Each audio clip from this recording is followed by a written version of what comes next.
Básicamente lo que yo traigo para compartirles son cuestiones generales acerca de lo que es la crítica textual, de la fiabilidad de la Biblia, cuestiones muy básicas porque esta es una disciplina muy compleja y que está en manos generalmente de eruditos bíblicos, de personas conocedoras de los lenguajes originales de la Biblia, y nosotros lo que podemos hacer es comprender unas cuestiones básicas y tocar un poco de oído, pero tener ciertas herramientas a la hora de poder comprender cómo se formó la Biblia y si realmente podemos confiar en ella como libro inspirado por Dios. En nuestra sociedad posmoderna, mucha gente está acostumbrada a cuestionar la Biblia y a calificarla como un libro viciado de mitos, fábulas y leyendas. Además, por si esto fuera poco, en una oportunidad Borges, que de hecho hizo una traducción de los libros apócrifos, dijo que la Biblia era una rama de la literatura fantástica. Así que ahí se podrán imaginar qué concepto tenía de la Biblia, ¿no? Tampoco faltan aquellos que culpan a la Biblia de atrasar las mentes de los que todavía no se han dejado contaminar por este pseudo progreso imperante en nuestros días. Y para no ser menos, también le podemos sumar las opiniones de la crítica liberal, que tiene una obsesión constante en achacarle todos los errores que sean posibles, con un claro objetivo que es negar su inspiración divina. Dicho esto, no nos proponemos a evadir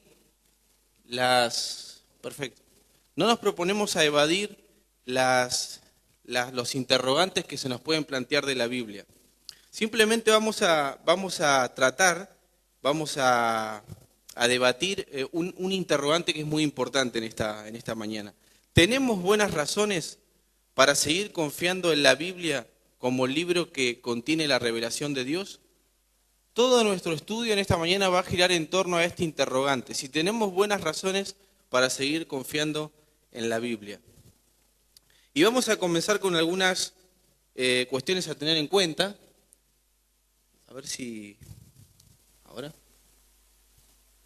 Si capaz que no llega, Bueno, dale. Tengo un poco de tos, le pido disculpas, voy a seguramente constantemente estar así.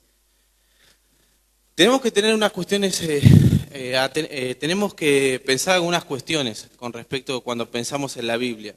Por ejemplo, hoy en día estamos acostumbrados nosotros a la era digital. Compramos un libro, tenemos la imprenta, el libro es reproducido en masa y todos tenemos el mismo libro. En ese sentido, hay distintos soportes, soporte digital, soporte físico, pero la realidad es que en la antigüedad no era así.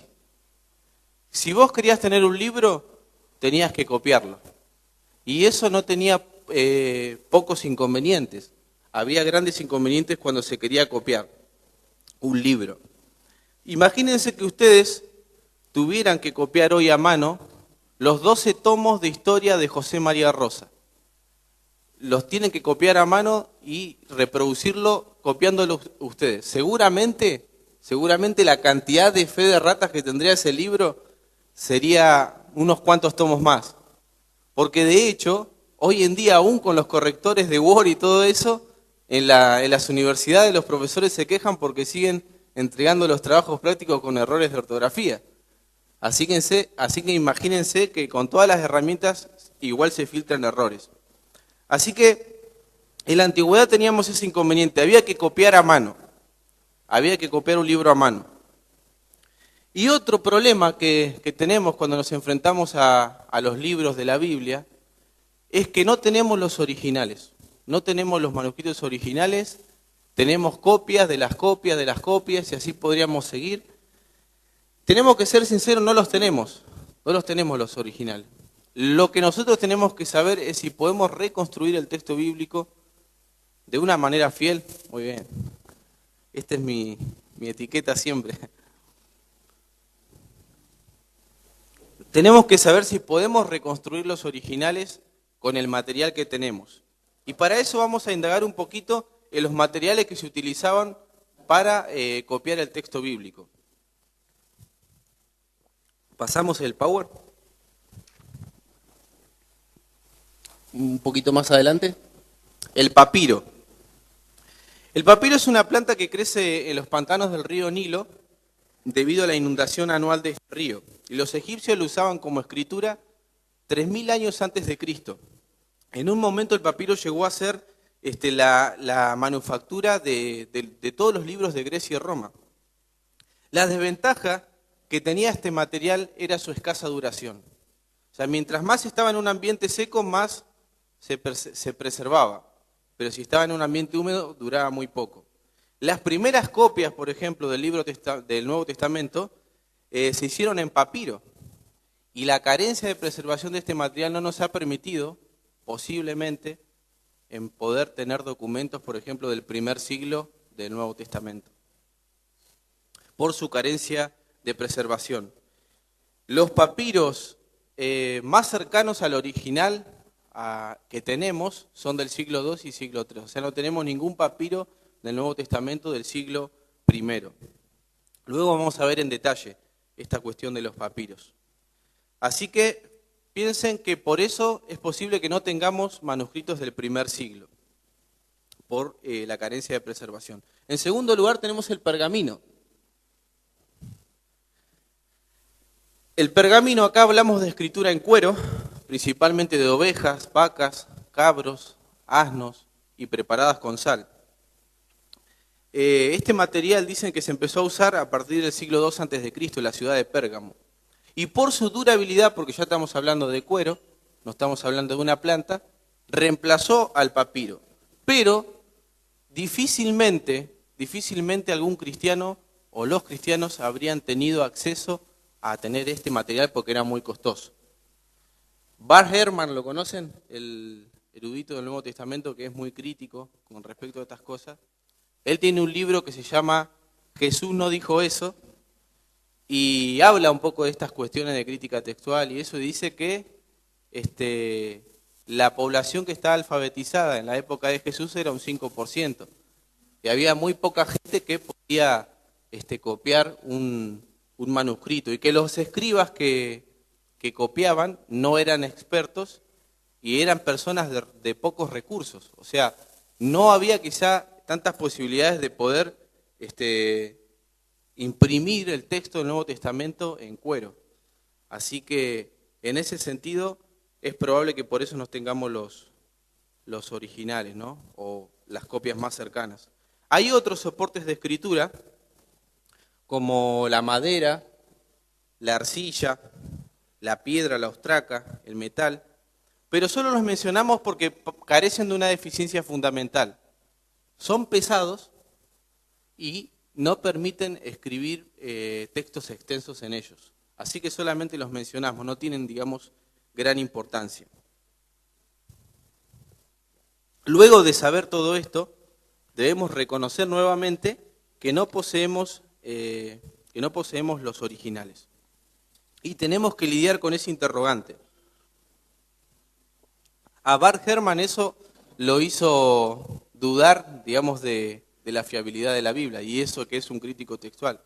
Pero básicamente me parece que el problema que tiene Bart Ehrman es que toda su teología, por así, o su fiabilidad en la Biblia, estaba basada en la inerrancia. Cuando él parece que descubrió, según él, algún error en los evangelios, por ejemplo, él dejó de creer en la Biblia como un libro divino. Pero Bart Ehrman trabajó con Bruce Metzger, que sería como el pináculo de la crítica textual, y él coincidía en muchas cosas con su maestro, y él en su interior sabe que se pueden reconstruir los libros del Nuevo Testamento, los manuscritos, mejor dicho. Pero él a nivel popular trata, por así decirlo, de engañar a la gente diciendo que el texto del Nuevo Testamento está totalmente corrompido y que los copistas lo corrompieron adrede y por eso no lo podemos reconstruir. Pero no es así, lo vamos a ver ahora en breve.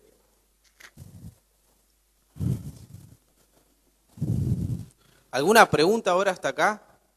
¿Se entiende más o menos? Crítica textual, ¿todos saben lo que es? ¿Todos saben lo que es? Es la ciencia que estudia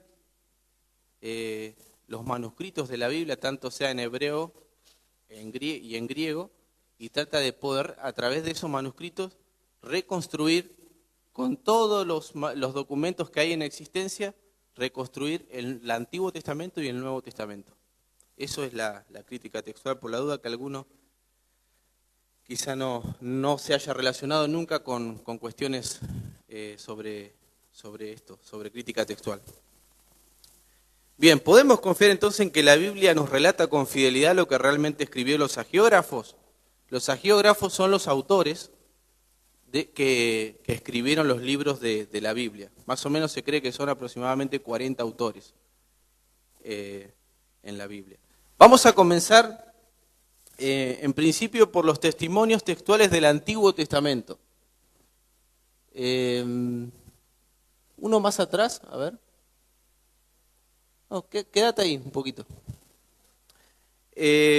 Ustedes saben que nada fue igual para la ciencia bíblica desde el momento que en 1947, en las zonas aledañas al Mar Muerto, se encontraron en las cuevas, ese lugar se llama Qumran, se encontraron un montón de manuscritos en unas tinajas.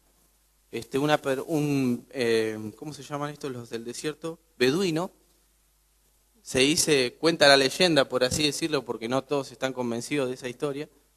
Dice que tiró una piedra en una gruta y escuchó un ruido como de una tinaja o como de algo que le llamó la atención.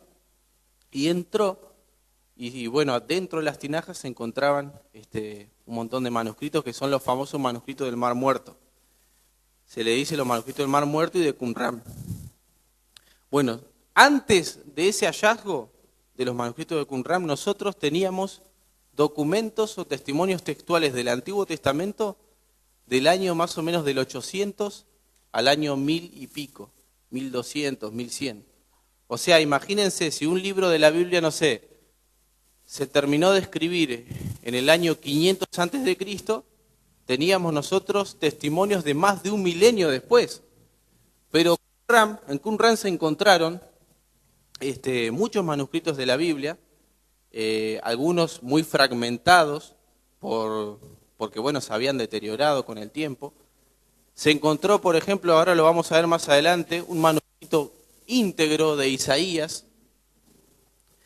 Se encontraron, por ejemplo, comentarios, en este caso del profeta Habacuc. Se encontraron reglas de la comunidad esenia, porque se cree que ahí vivían los esenios.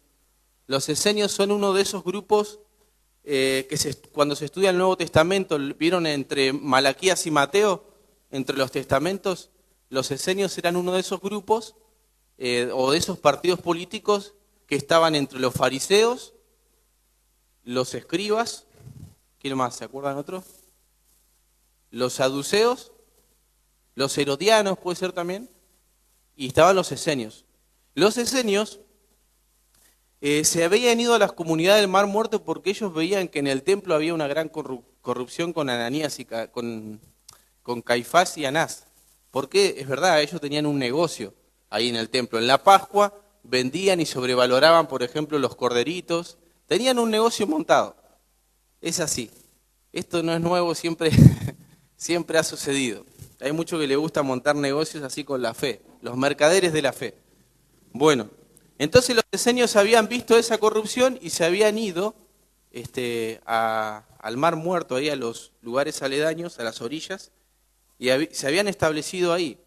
Y ellos tenían reglas muy estrictas, inclusive mucho más que los fariseos, que ya de por sí eran muy estrictos en todo lo que tenía que ver con los alimentos, con las vestimentas, etc. Y se dedicaban a la lectura de la palabra en ese lugar, a copiar manuscritos y a vivir en comunidad. Bueno, se cree que los que copiaron esos documentos que se encontraban en esas tinajas eran los esenios. Pero bueno, entonces este descubrimiento en 1947 es muy importante porque hizo retroceder muchísimo tiempo a los manuscritos que ya teníamos, que eran de un milenio de distancia con los libros, con los autores que escribieron los libros. Por ejemplo, ahora sí, ahí está un especialista en en los documentos del Mar Muerto. Ustedes ese libro lo pueden conseguir, está bueno, porque también ese autor trata sobre toda la vinculación que podemos establecer entre Qumran, o sea, esos descubrimientos, inclusive hasta el Nuevo Testamento. Está muy bueno. Él dice lo siguiente acerca de la importancia de este descubrimiento. Dice, es tal el avance, o más propiamente el retroceso, que los nuevos manuscritos suponen en la historia del texto del Antiguo Testamento, que en algunos casos nos colocan a solo 100 años de los textos originales. Habíamos dicho que teníamos distancia de 1 milenio con los manuscritos antes de este descubrimiento. Seguimos. Nos colocan solo 100 años de los textos originales e incluso menos. Un manuscrito de Daniel de la cueva 4, esos 4, el número es de la cueva y Q es de la cueva. O sea, cuando ustedes vean el numerito, si dice 1 es la cueva 1. Se coloca unos 50 años de la fecha original, hacia el año 164. Los críticos liberales creen que el libro de Daniel se escribió en la época de los Macabeos, en el año 164 más o menos. Yo no creo eso. Creo que el libro de Daniel se escribió en el año 500 aproximadamente antes de Cristo. Pero ellos, como creen que se escribió en el año 164 y los manuscritos del Mar Muerto se remontan aproximadamente 250 años antes de Cristo, entonces algunos manuscritos se remontan tan solo, como dice ahí, 50 años. Fíjense cómo se acortó la brecha. De milenios a 50 años en el caso de que Daniel se haya escrito en el 164, como dice acá. Y seguimos. Dice este erudito, nadie se hubiera atrevido a soñar siquiera en esta posibilidad antes de 1946. Hechos de este género son muy raros en las obras antiguas. Incluso los papiros de Egipto, referente a los autores clásicos, no se acercan tanto a los originales como sucede en el caso de los manuscritos de Qumran con relación a los libros del Antiguo Testamento. O sea, esto nosotros como cristianos lo evaluamos como providencia divina, que Dios permite que podamos tener mejores manuscritos a disposición. Ustedes saben que ahora ha salido la Biblia textual, no sé si la conocen. Esta Biblia tiene varios cambios con respecto a las Biblias que tenemos comúnmente. Y una de las cosas que hace esta Biblia, por ejemplo, en el Antiguo Testamento, incorpora avances de crítica textual de Qumran, por ejemplo, en esta Biblia. Entonces, es como que está bastante al día de lo que tiene que ver con la crítica textual del Antiguo Testamento. La recomiendo si la quieren comprar. Después vamos a ver algunas cositas que tiene, de chusma nomás, porque hay cositas que me gustan de la Biblia y otras que no, que después la podemos charlar. Bueno, ya les dije qué era lo que se encontró en Qumran, que eran varios escritos. Vamos a hablar un poquito del manuscrito que se encontró íntegro, pues, que es ese, muy bien, el manuscrito de Isaías. Este manuscrito tiene 7.34 metros de longitud por 26 centímetros de alto y está datado entre el 100 y el 150. El manuscrito está disponible en internet. De hecho, muchos de estos manuscritos se los puede consultar, pero bueno, hay que ser un gran experto en hebreo y en arameo. Y eso acá ustedes saben que en este país es imposible. A no ser que por ahí estudies la Pontificia de Buenos Aires, que vayas de chico ahí, te especialices y te bequen para que lo puedas lograr, pero sería muy difícil lograr eso. Capaz que Santiago podría.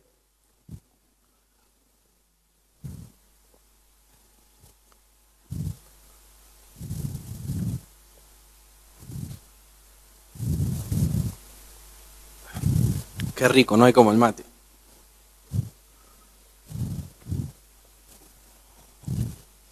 Bien, gracias, Santi. O sea, no gracias que no quiero más mate, ¿eh? Gracias por el mate que me trajiste. Bien, como le decía, este manuscrito de Isaías se lee prácticamente igual, y este es un dato interesante, al texto masorético, que es el texto que se usa de base para las traducciones de la Biblia, de las traducciones de las Biblias actuales. O sobre todo la parte del Antiguo Testamento.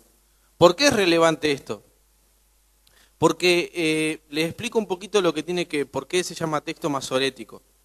La palabra masorético viene de masora y significa tradición. Cuando cayó Jerusalén en el año 70, ahí sobrevivieron algunos escribas, sobre todo de la ortodoxia judía, y ellos empezaron a fijar el texto consonántico del Antiguo Testamento, porque ustedes saben que el hebreo no tiene vocales, el hebreo solamente tiene consonantes. Y los escribas, estos sobrevivientes, empezaron a fijar el texto consonántico a partir del siglo I. Y no solamente eso, también fijaron el canon del Antiguo Testamento en un concilio que se llama Yamnia o Yamne, se le suele decir. Cabe destacar que los libros que los judíos ortodoxos tuvieron como inspirados son los que tenemos nosotros, los protestantes, en la Biblia Reina Valera, por ejemplo. Ellos no aceptan los otros libros que nosotros le llamamos apócrifos o deuterocanónicos. Los que tiene la Biblia católica se llaman deuterocanónicos. Deutero significa segundo, lo que quiere decir nada más es segundo canon. Pero nosotros los protestantes a eso le llamamos apócrifos, porque no pertenecen al canon bíblico oficial, ¿no? Y la palabra apócrifo significa esotérico, oculto, porque se creía que esos libros tenían una procedencia, digamos, que muchas veces no se sabía. De hecho, había una costumbre en la antigüedad que se llamaba la pseudoepigrafía, donde había un escritor que escribía, valga la redundancia, y ponía el nombre de algún apóstol o de algún profeta importante para que ese libro tenga validez. Eso se llama la pseudoepigrafía. Entonces, bueno, como les decía, los escribas del primer siglo empiezan a fijar el texto consonántico, y a partir del siglo VI al siglo X empiezan a añadir vocales y cuestiones de acentuación. Sí.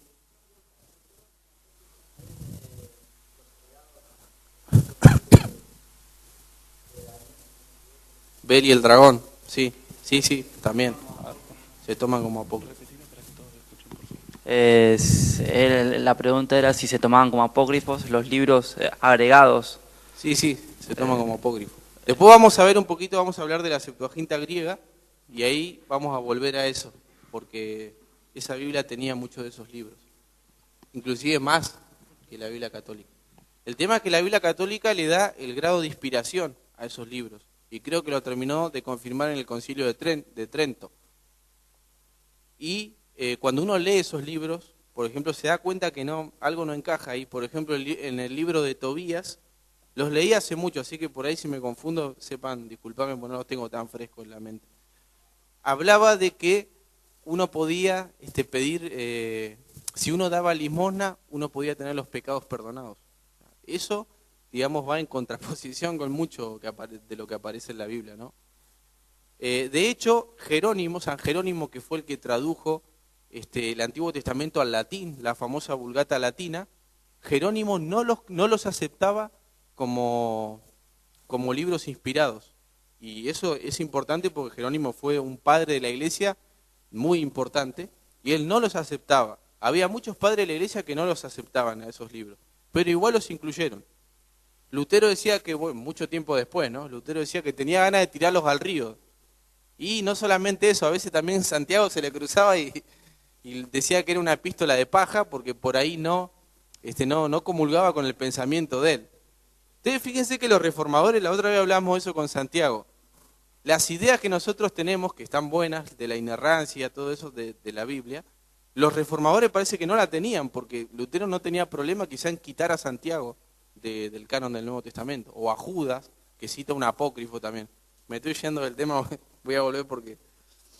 Bueno, entonces, ¿por qué es importante este manuscrito? Pues estaba con el texto masorético, no me quiero ir del tema. El texto masorético. En el siglo VI empiezan a agregar las vocales hasta el siglo X. Bueno, acá está el dato relevante. El texto masorético, supongamos que se termina de establecer en el siglo X, y lo interesante es que el de Isaías, el que está acá, es del año 100 a.C., ¿no es cierto? Cuando se compara el de Isaías, que era del 100 a.C., con el texto masorético, que es en el año 1000, las variantes que tiene son muy pocas.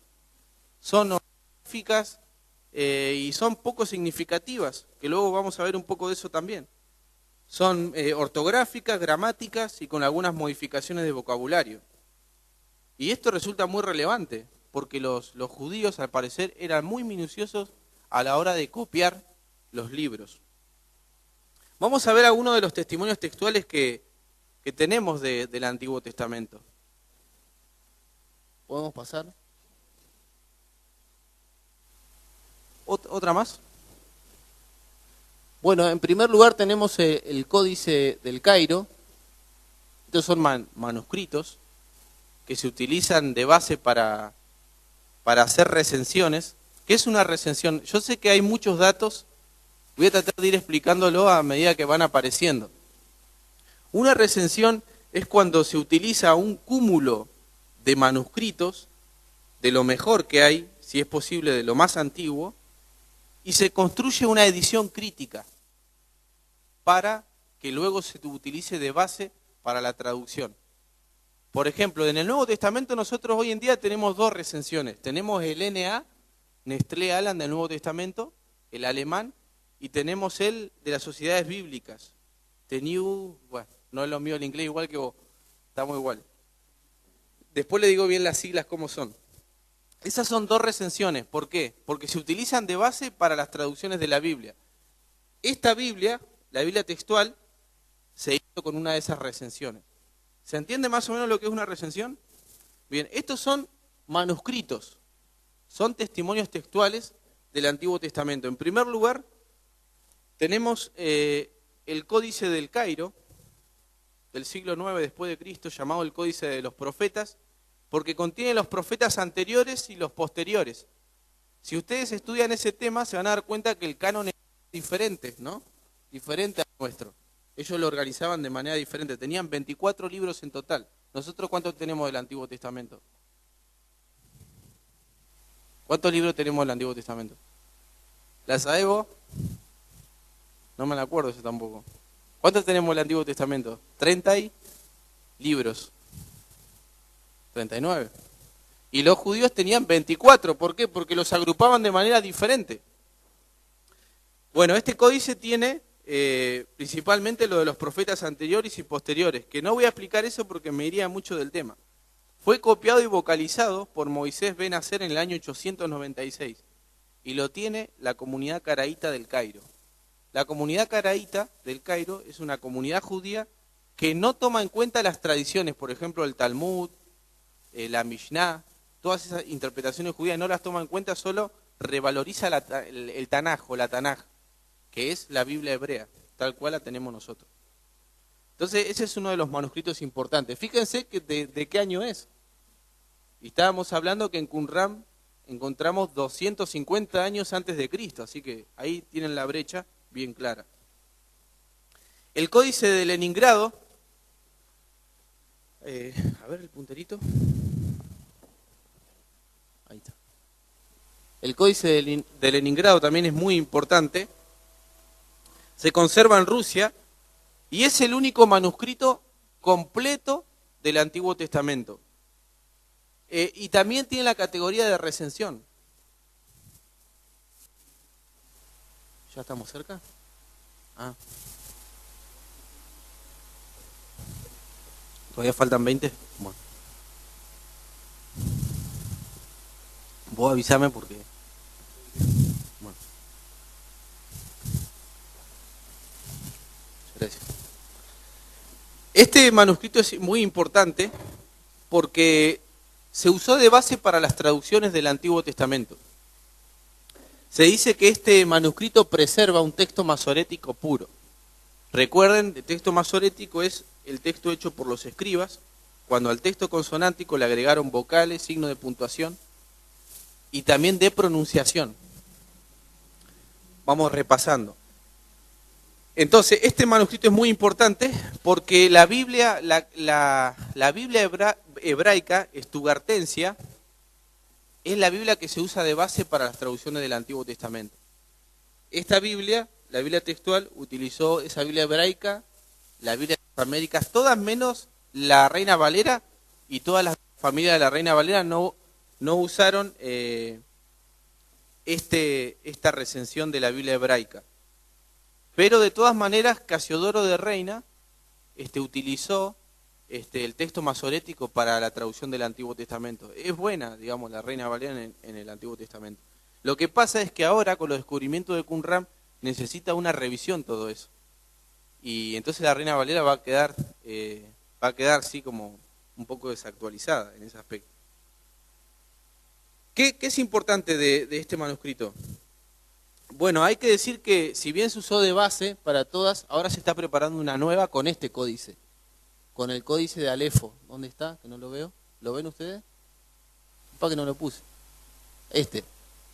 Bueno, ahora se está utilizando, se está haciendo una nueva edición, una nueva recensión de una Biblia hebraica nueva para usarla de base para las traducciones. Y hasta ahora solamente se han hecho 2 libros de Isaías. Y dice el filólogo Antonio Piñero que van a tardar más o menos entre 50 y 70 años en hacer otra Biblia hebraica. Así que quizá muchos de nosotros no la vamos a alcanzar a ver. Sus hijos sí, pero nosotros posiblemente no. Porque la crítica textual tarda mucho para crear una edición crítica que se use de base para las traducciones. Así que por ahora nos vamos a tener que conformar con la Biblia hebraica estugartensia. Esta Biblia hebraica no solamente tiene el texto hebreo para usar de base, sino que tiene el aparato crítico. El aparato crítico es lo siguiente: ustedes tienen el texto bíblico en su idioma original. Al margen o en el pie de página, en la Biblia hebraica, por ejemplo, están las masoras, se llama, que son las anotaciones sobre cuestiones de exégesis y de lingüística con respecto al texto hebreo. Y también tiene citas de los padres de la iglesia, o tiene para comparar con otras versiones de la Biblia antigua, que luego más adelante vamos a ver algunas de esas. O sea que es una edición crítica para que el que sabe un poquito de eso vaya a esa Biblia. Quizá no es capaz de leerlo, si sabe un poquito de hebreo la puede usar. ¿Por qué? Porque vos te aprendés el aparato crítico, cómo usarlo, y generalmente hay manuales para poder usarlo. Vas en este caso el texto griego, voy a hablar que lo conozco más porque yo de hebreo no sé nada. En el texto griego vos tenés impreso el texto y abajo tenés las variantes. Y por ejemplo hay una palabra que vos decís, bueno, que está ambigua, y abajo te ponen el aparato crítico que también hay testimonio que determinada palabra era esta. Entonces uno puede elegir cuando está haciendo un estudio bíblico. Con conocer un poco de griego ya lo puede llegar a hacer. Cuesta trabajo, pero se puede.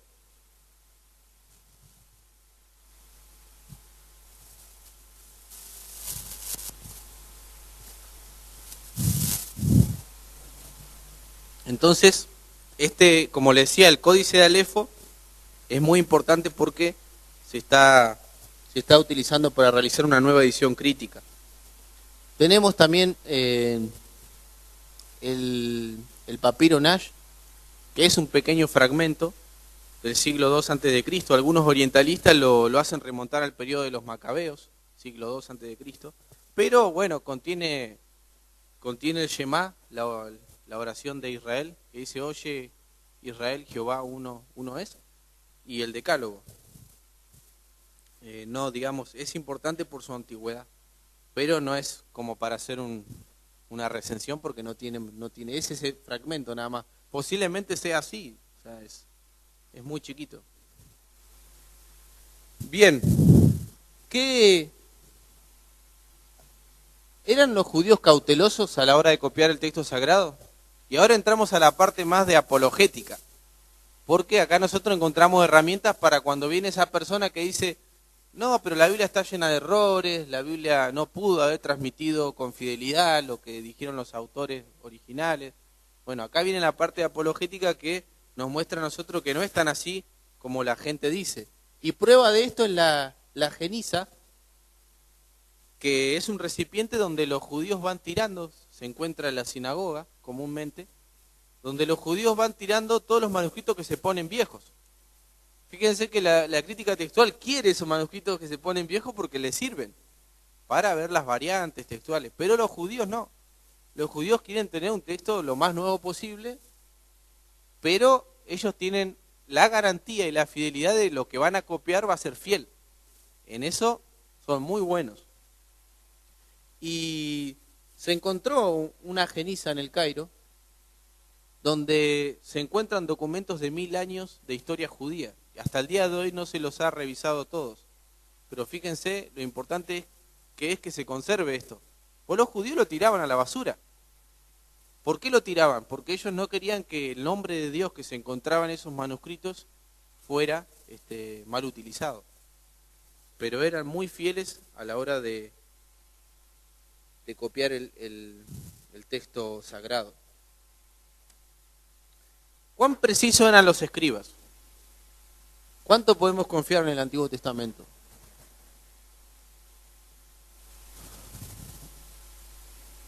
No usaban papiro. Ya eso es bueno. Se debían de usar pieles de animales limpios para los rollos de pergamino. O sea, la preparación del soporte tenía que estar bien. Siguiente. Todas las columnas donde se escribía debían ser de la misma longitud, al igual que las letras del mismo tamaño. Tenían que ser cuadradas en este caso. No se debía escribir de memoria ni siquiera una sola letra, y el espacio entre las consonantes debía ser de la distancia de un pelo. O sea, y lo hacían de a 3 para irse corrigiendo entre ellos, de no cometer ningún error a la hora de copiarlo. Se contaban todas las letras y todas las palabras para que no se añade ni tampoco falte. Esto no lo teníamos en el Nuevo Testamento. Esto es rigurosidad de los escribas judíos. Si se filtraba algún error en el proceso de copiado, por ejemplo, en la modificación de una de esas letras, que no era cuadrada, sino que salía un poquito torcida, y no la pasaron por alto, ellos elaboraban interpretaciones místicas de esa letra, porque eran tan minuciosos que no podían admitir un error. Entonces decían, ¿qué nos habrá querido decir Yahvé acá con esta letra torcida? Había sido una...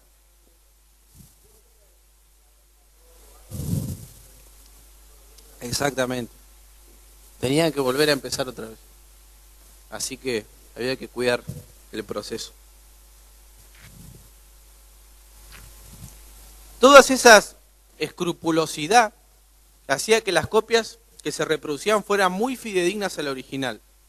Se han comparado manuscritos de siglos de distancia, como vimos anteriormente, y se mantienen casi prácticamente iguales, solamente las variantes son ortográficas. Siguiente. Uno más.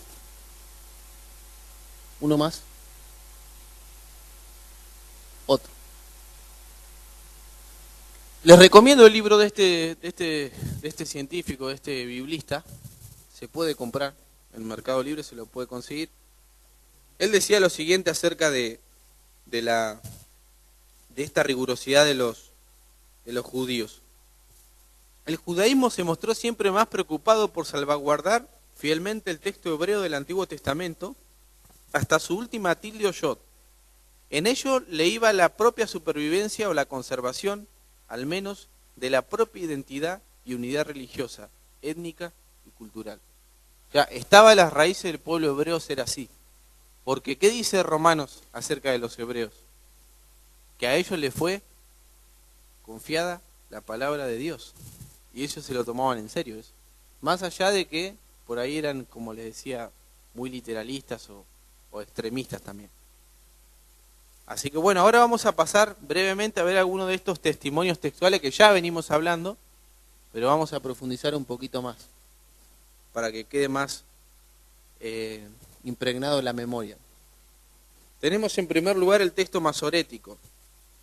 Como le decía, viene de la palabra masora, que significa tradición, y que se fue empezando a forjar después de la caída de Jerusalén. Ellos fueron encargados de añadir las vocales, la puntuación al texto hebreo. Y es el que se utiliza, el texto masorético, para las traducciones de la Biblia, como le decía anteriormente. El Pentateuco samaritano, ese es otro testimonio textual importante. La Biblia textual lo usa. No sé bien para qué, pero dice que lo usa. Y este es un testimonio que se puede fechar a partir del siglo II a.C., pero como lo indica el nombre, solamente es el Pentateuco. Solamente son los 5 libros. Y en su texto, en comparación con el texto masorético, solamente tiene 6.000 variantes. Eso en crítica textual es muy poco. Cuando veamos el Nuevo Testamento se van a dar cuenta que es muy poco, 6.000 variantes. Pero, en algunos casos el texto es tendencioso, porque los samaritanos tenían su propia teología. Y eso es algo que vamos a ver también. A veces los copistas, cuando escribían o copiaban, imponían su propia teología, y en ese sentido generaban corrupción del texto. Así que bueno, por ejemplo, cuando aparece el monte Sión, en el Pentateuco samaritano aparece el monte de ellos, el Gerizim. Por eso es tendencioso el texto. Pero es bueno, de todas maneras es bueno. Aparte se remonta mucho tiempo, es muy antiguo. En tercer lugar, la Septuaginta griega, que no es un manuscrito, es una traducción que fue, digamos, pedida por el rey Ptolomeo II Filadelfo en el año 240 a.C.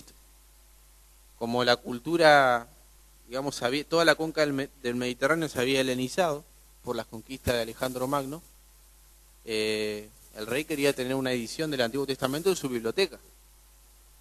Y pidió a los escribas, 6 de cada tribu, que hagan una traducción al griego.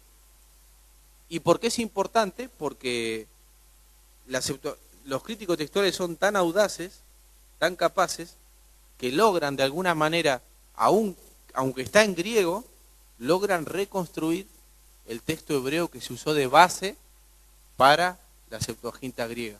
Por eso, sí.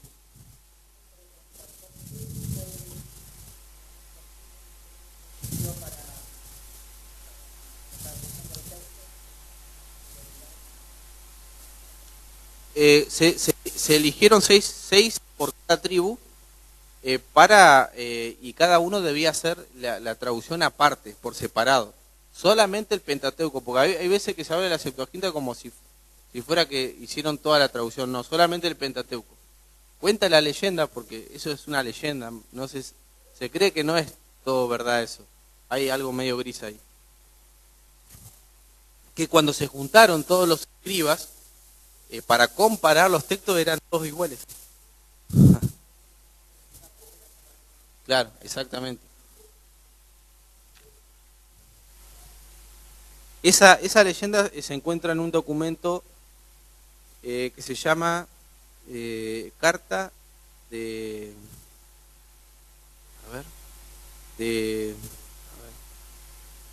Aristeas a Filócrates, creo, que se llama ese documento. Se puede conseguir. Está ahí una edición de Antonio Piñero, de los libros apócrifos del Antiguo Testamento, y si mal no recuerdo está ahí y cuenta bien esa leyenda, de cómo se dio el tema de la Septuaginta. Dice también este hombre, Julio Trebollo Barrera, que la crítica textual lo que hace es lo siguiente, hace un instrumento de búsqueda de formas textuales hebreas perdidas. O sea, intenta reconstruir lo que usaron para esa Biblia, que nadie sabe, ¿eh? Por eso después vamos a ver, más adelante, que se nos genera un problema a nosotros los cristianos con el tema de la Septuaginta y del texto masorético. Porque si bien el texto masorético es podríamos decir, el más fidedigno, hay veces que varía con la Septuaginta griega, y la Septuaginta griega son los que usaron los discípulos de Jesús. Entonces hay alguna cita ahí que hay que verlas bien y a ver cómo qué opinamos sobre eso. Algunas quedan al arbitrio del intérprete, y otras hay que asumir que quizá no tenemos una solución. Ya termino esto y ya terminamos esta parte. Bueno, voy a presentar ahora un cuadro que me parece interesante para mostrar nuevamente la fiabilidad de los textos del Antiguo Testamento. Es un parámetro de comparación entre textos de Qumran con los documentos que se tenían con anterioridad. Y es interesante porque en el caso de los textos Qumran, cuando se compara con el texto masorético, está en armonía con el 40% de los textos. O sea que podemos decir con tranquilidad que el texto masorético es bastante bueno, digamos.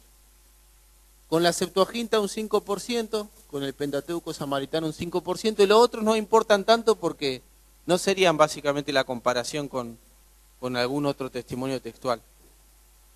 Pero nuevamente aparece la importancia de este texto masorético. O sea, lo que uno tiene que pensar que los escribas no eran arbitrarios, eran personas que realmente se preocupaban por la palabra de Dios y de transmitirla lo más fiel posible, y esto da cuenta de eso. ¿Cómo puede ser que miles de años de distancia y las variantes son insignificantes, son de ortografía? Algo hay, una preservación importante ahí. Para darle cierre al tema del Antiguo Testamento, vamos a ver algunas dos variantes entre el texto masorético y la Septuaginta griega. Dos variantes que son interesantes porque está ahí en juego la cuestión de Jesús y el mesianismo de Jesús.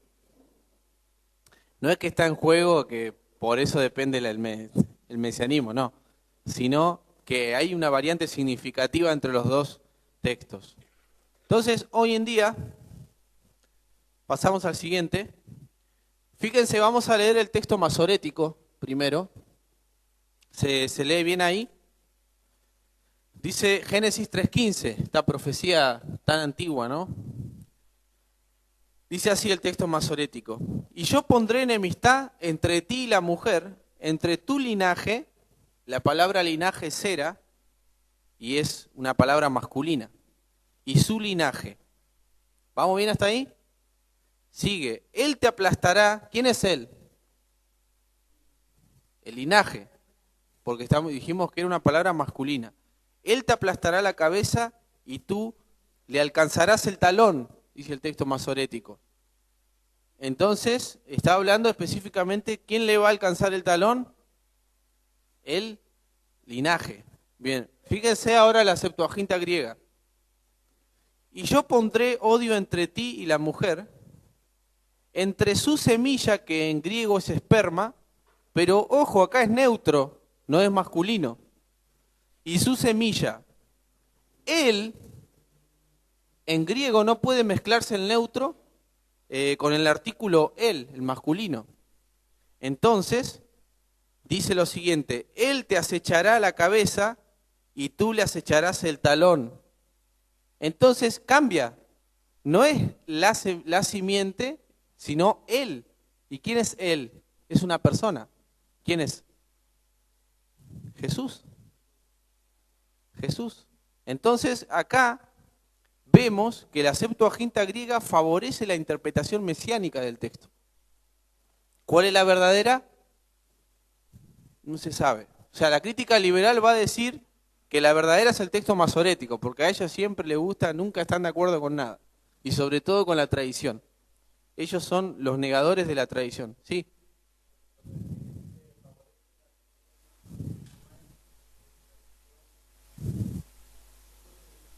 Sí.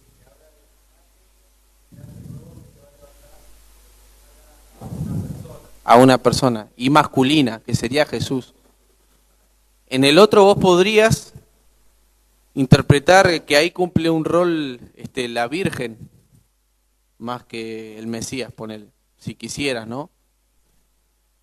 Entonces esa es una interpretación, y no se sabe bien cuál es, porque, como les decía, honestamente, no se tiene los originales que se usaron para hacer la Septuaginta. Entonces eso queda al intérprete nuestro, al arbitrio nuestro, no al intérprete nuestro. Ahora la segunda, fíjense, la segunda ya es más discutible. Fíjense, he aquí el texto masorético, que la joven, al-maj en hebreo, está encinta y tendrá un hijo, y ella te dará el nombre de Emanuel. Vamos a la Septuaginta. Muy bueno, ¿eh? La Septuaginta. He aquí que la Virgen, la Parthenos, está encinta y tendrá un hijo. Pero resulta que la palabra hebrea para virgen no es almaj, sino es betulá. Entonces, la Septuaginta griega utiliza la palabra virgen ahí. Y ahí hay una gran discusión. Lo más común sería que diga joven, porque en griego la palabra joven es neanis, como dice ahí. Pero la Septuaginta le pone virgen, o sea, y el texto masorético no dice virgen, dice jovencita o doncella. Y bueno, ahí hay una gran discusión entre la crítica liberal y los conservadores que dicen que sí, que tiene que decir virgen. Ahí nosotros, en ese aspecto, la otra vez lo charlábamos con acá mi colega, por el tema de que nosotros hay veces que tenemos que preguntarnos, ¿vamos a seguir más la Septuaginta o el texto masorético? Porque la Septuaginta es la que tuvieron acceso los discípulos y fue la que citaron los discípulos. Entonces ahí tenemos que ver bien y cada uno sacar sus propias conclusiones. Pero este ejemplo es para que veamos que no son tan fáciles estas cuestiones. Hay mucho para debatir y mucho para estudiar. ¿Se entendió más o menos el tema de las variantes? Bueno, ahora pasamos al Nuevo Testamento. Acá hay mucha tela para cortar en el Nuevo Testamento. Actualmente, y este número va a variar según el autor, pero más o menos todos coinciden en más de 5.000. Actualmente se conocen 5.700 manuscritos de la Biblia, de los cuales 300 son de escritura uncial, los más antiguos, 2.800 de manuscritos minúsculos, menos antiguos, y los restantes contienen solo partes del Nuevo Testamento, papiros, leccionarios, que ahora los vamos a ver. ¿Qué es unciales? ¿Alguien sabe lo que es un manuscrito uncial? Uncial quiere decir que el manuscrito fue escrito en mayúscula. Pasamos a la siguiente. Los unciales, ¿ven? Ahí hay letras grandes. Fíjense que no hay signo de puntuación, ni coma, ni nada. Usted leía todo de corrido. Estos son los manuscritos más antiguos. Hay un escritor, el pastor de Hermas, que es un escrito que se lo fecha en el siglo 100, que dice que él está leyendo un libro y que no puede distinguir la frase porque justamente está leyendo un códice uncial en mayúscula.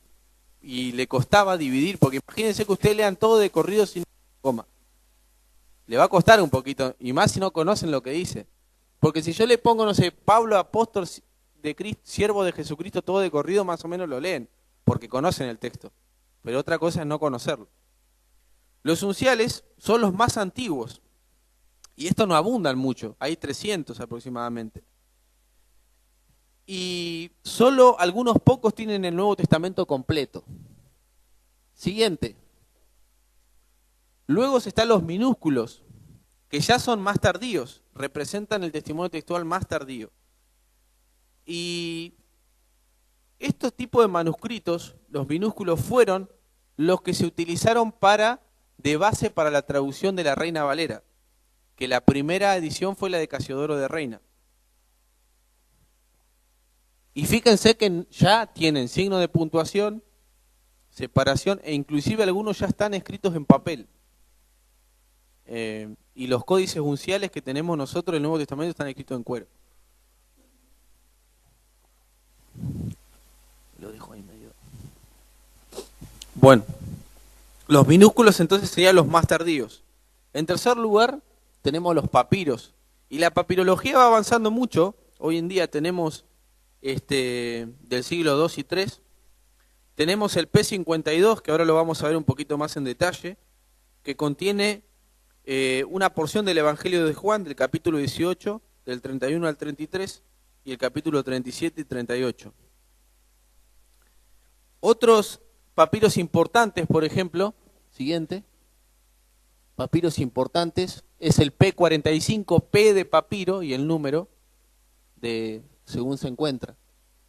P45, perteneciente al siglo III, contiene, hay un error ahí de 200, eso no lo tomen en cuenta, que incluye los 4 evangelios en el siguiente orden, diferente a como lo tenemos nosotros organizado. Siguiente, el P46, que contiene algún fragmento de las cartas de Pablo en el siguiente orden. Fíjense un detalle interesante ahí, que ese papiro incluye hebreos en las cartas de Pablo, aunque hoy se diga que no, bueno, por ahí se creía que era Pablo el escritor. Y el P52, que es muy famoso porque es antiguo y el que fue el que cité anteriormente, el papiro Rilans, que es el testimonio más antiguo. Y que se lo suele fechar aproximadamente en el año 125, más o menos. Y acá hay un dato interesante de Daniel Wallace, que es crítico textual del seminario de Dallas, uno que debatió con Bart Ehrman hace un tiempo atrás. El siguiente. Con respecto a este papiro, la crítica liberal, como dice ahí, ¿no? Christian Bau, el padre moderno del liberalismo teológico, sostenía que el Evangelio de Juan era en realidad una síntesis del cristianismo de Pedro y de Pablo, y que tenía que fecharse después del año 160 después de Cristo. Y si esto fuera cierto, entonces la credibilidad histórica, decía, de este Evangelio sería muy cuestionable. O sea, la crítica liberal antes del descubrimiento de este papiro lo situaba a Juan como un Evangelio muy tardío. Y bueno, y todos se creían eso y escribieron un montón de literatura académica, como él dice, 2 toneladas de literatura académica. Tiró este manuscrito cuando se descubrió que era muy antiguo. Y que en realidad la fecha que se propone para el Evangelio de Juan entre el 90 y el 100 estaba bien. Así que hay que tener cuidado con la crítica liberal cuando afirma así cosas tan tajantes. Y también se tirarían mucha literatura escatológica sobre el número de la bestia, ¿no? Porque el número de la bestia hay manuscritos más antiguos que en vez de 666 tienen el número 616. Y si popularizaran ese manuscrito, decía este Wallace, tirarían a la basura, pero un montón de escritos sobre el 666 que se han puesto a la luz, ¿no? Así que por las dudas no lo hacen porque se le va a acabar el laburo a muchos.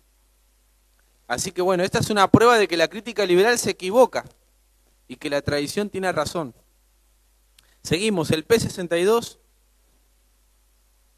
otro papiro importante, contiene Juan, el P75, vamos pasando. Y ahora vamos a ver algo que me parece interesante, solamente como para mencionarlo, sobre la peculiaridad del gusto de los primeros cristianos en realizar copias. Hay un experto que se llama Larry Hurtado, que tiene un libro que se llama Los primitivos papiros cristianos. Se puede comprar, pero es carísimo y no tiene más de 100 páginas.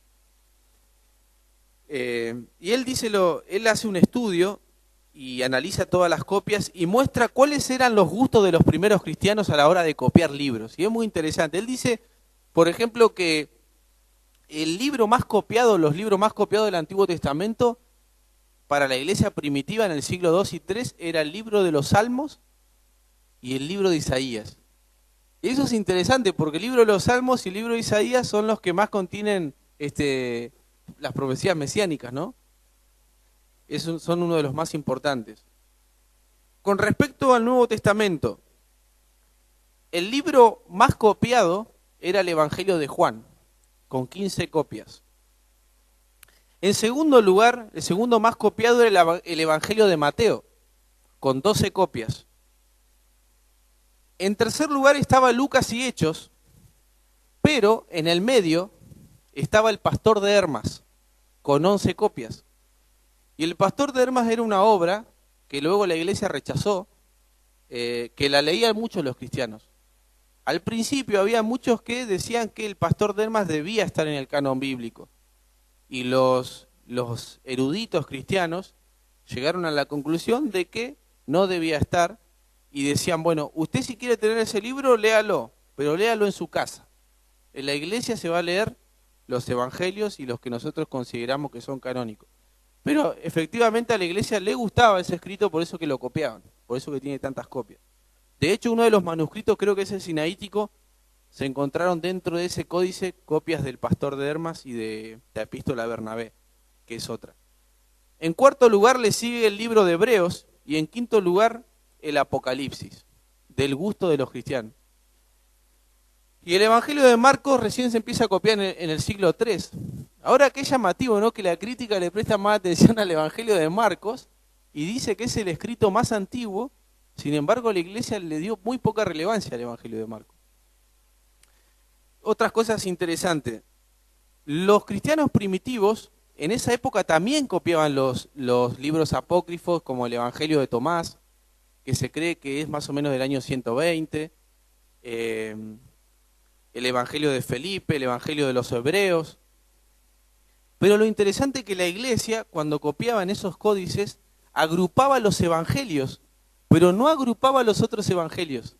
Entonces, ¿qué pauta nos está dando? Que la iglesia solamente le daba credibilidad histórica a los 4 evangelios, no a los otros. Sin embargo, ahora la crítica liberal dice que el Evangelio de Tomás es del año 70, y hay unas cuantas cosas ahí que están para revisar, ¿no? Pero me parecía interesante porque bueno, muestra cómo pensaba, ¿no?, la iglesia primitiva. Seguimos. Otra cuestión importante de los manuscritos o los testimonios textuales del Nuevo Testamento son las versiones antiguas. Hay muchas versiones antiguas. Están sirias, georgianas, copta, siriaca, latín. Había una versión que se llamaba la Vetus Latina, que es una versión del Nuevo Testamento que se remite al siglo II aproximadamente, y parte de eso utilizó Jerónimo para su Vulgata Latina.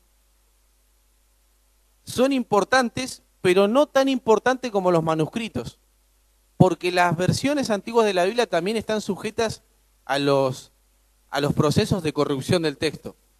O sea, así como puede haber un error en un manuscrito, también lo puede haber en una versión. ¿Recuerdan cuántos manuscritos teníamos en el Nuevo Testamento? 5.700 habíamos dicho, ¿no? Recuerden ese número, 5.700. Siguiente, ahí está. Leccionarios. ¿Vieron que la Iglesia Católica tiene un misal donde tiene porciones de la Escritura? Bueno, en la antigüedad la iglesia antigua leía porciones de la Escritura en voz alta porque la gente no sabía leer, y esos leccionarios algunos se conservan y son muy antiguos. Y se puede recuperar, son porciones de la Escritura, tanto del Antiguo como del Nuevo. Y se puede recuperar más o menos el texto, a qué pertenece, a qué tipo de familia de manuscritos pertenece el texto de esos leccionarios. Yo le había dicho que eran 5.700 los testimonios del Nuevo Testamento. ¿Le parece poco? ¿5.700? ¿Les parece poco? Es muchísimo, ¿no? Bueno, si nosotros le sumamos todas las versiones antiguas que hay de las copias, serían más o menos unos 25.000 testimonios del Nuevo Testamento. 25.000 testimonios, si le sumamos las versiones antiguas. Y sin sumarle la cita de los padres apostólicos, que todavía sería más. Pasamos a cuáles son los manuscritos que poseemos del Nuevo Testamento, rápidamente.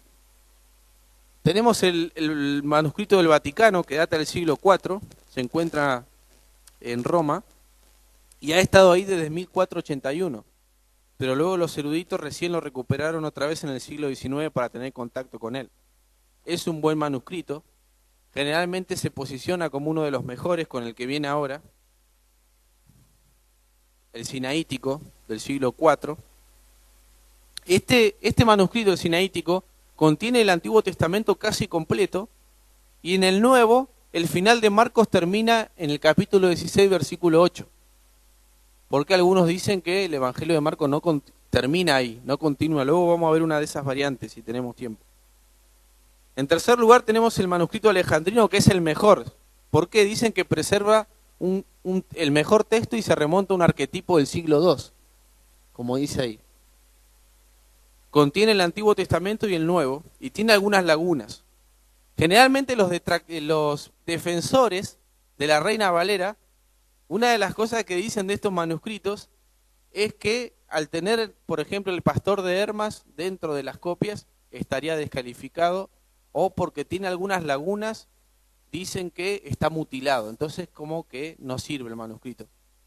Pero en realidad no es así, porque la Reina Valera, cuando hicieron la traducción, que la hizo el texto griego que se utilizó para hacer la traducción, lo hizo Erasmo de Rotterdam. Y al principio Erasmo no era muy honesto, agarró un manojo de 6 manuscritos, y por esa misma fecha había un cardenal que se llamaba Cisneros, que estaba haciendo una versión, estaba generando un texto crítico del Nuevo Testamento que se llamaba la Políglota Complutense, porque era un texto griego con otras versiones paralelas. Y uno le avisó a Erasmo y le dijo que iba a salir la versión de Cisneros, pero por una bula papal no salía. Entonces, apurate, le dijeron a Erasmo, para que salga la tuya. Y Erasmo, no, le faltaba la última copia del Apocalipsis, la última página, y la vertió directamente del latín.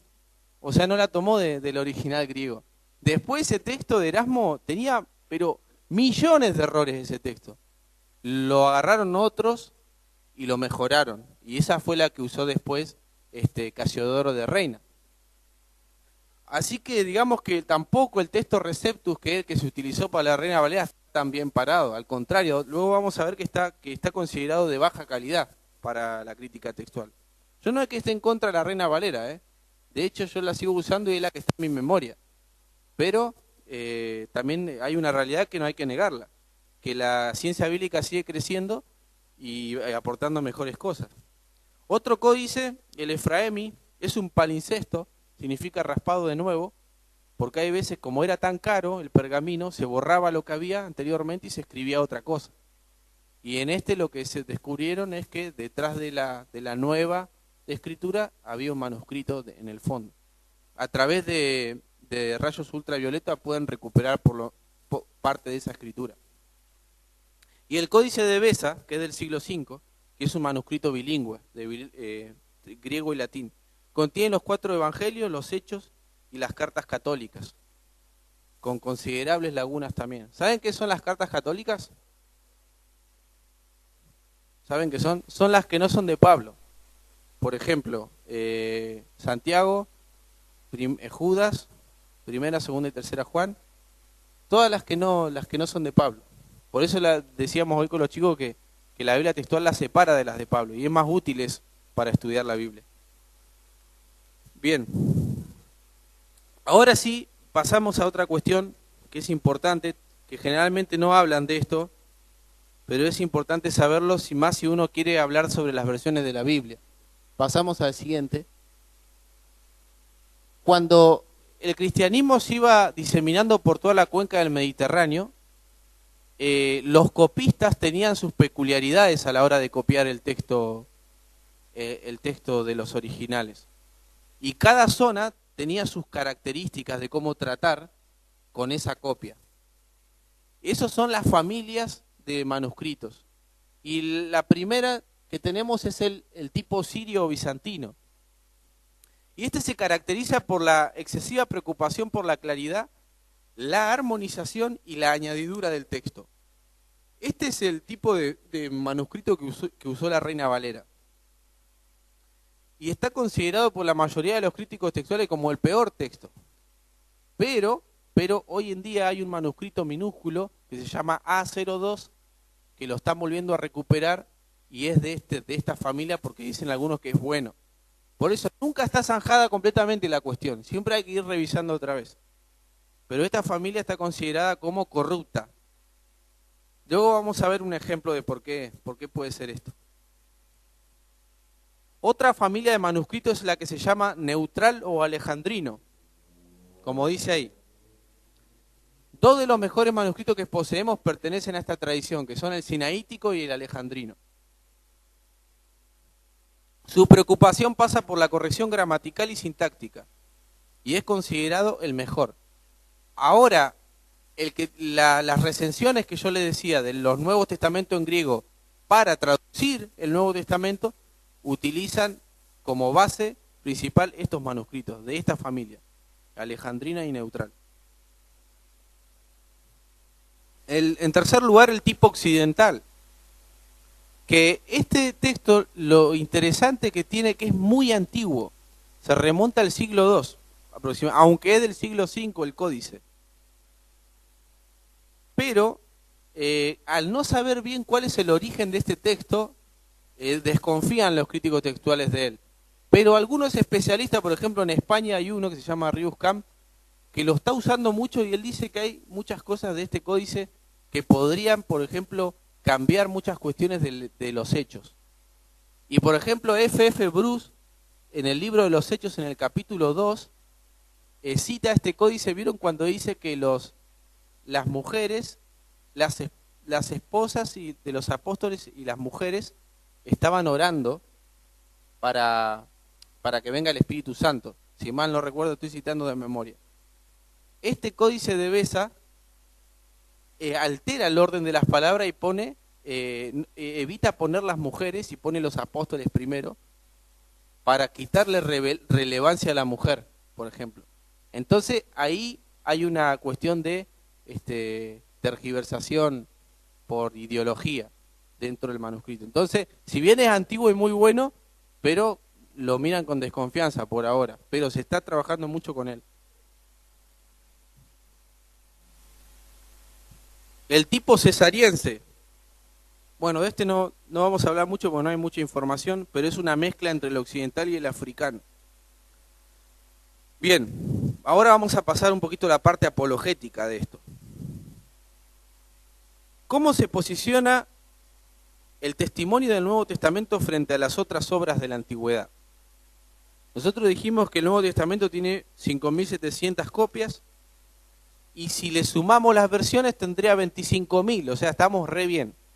Ahora, ¿cuántas copias tienen los que nos entregan las obras de Tácito, las obras de Homero? ¿Qué tienen a su disposición? Bueno, vamos pasando. La primera. ¿Cuántos manuscritos tiene Tácito? Según lo que dice ahí. ¿Cuántos tiene?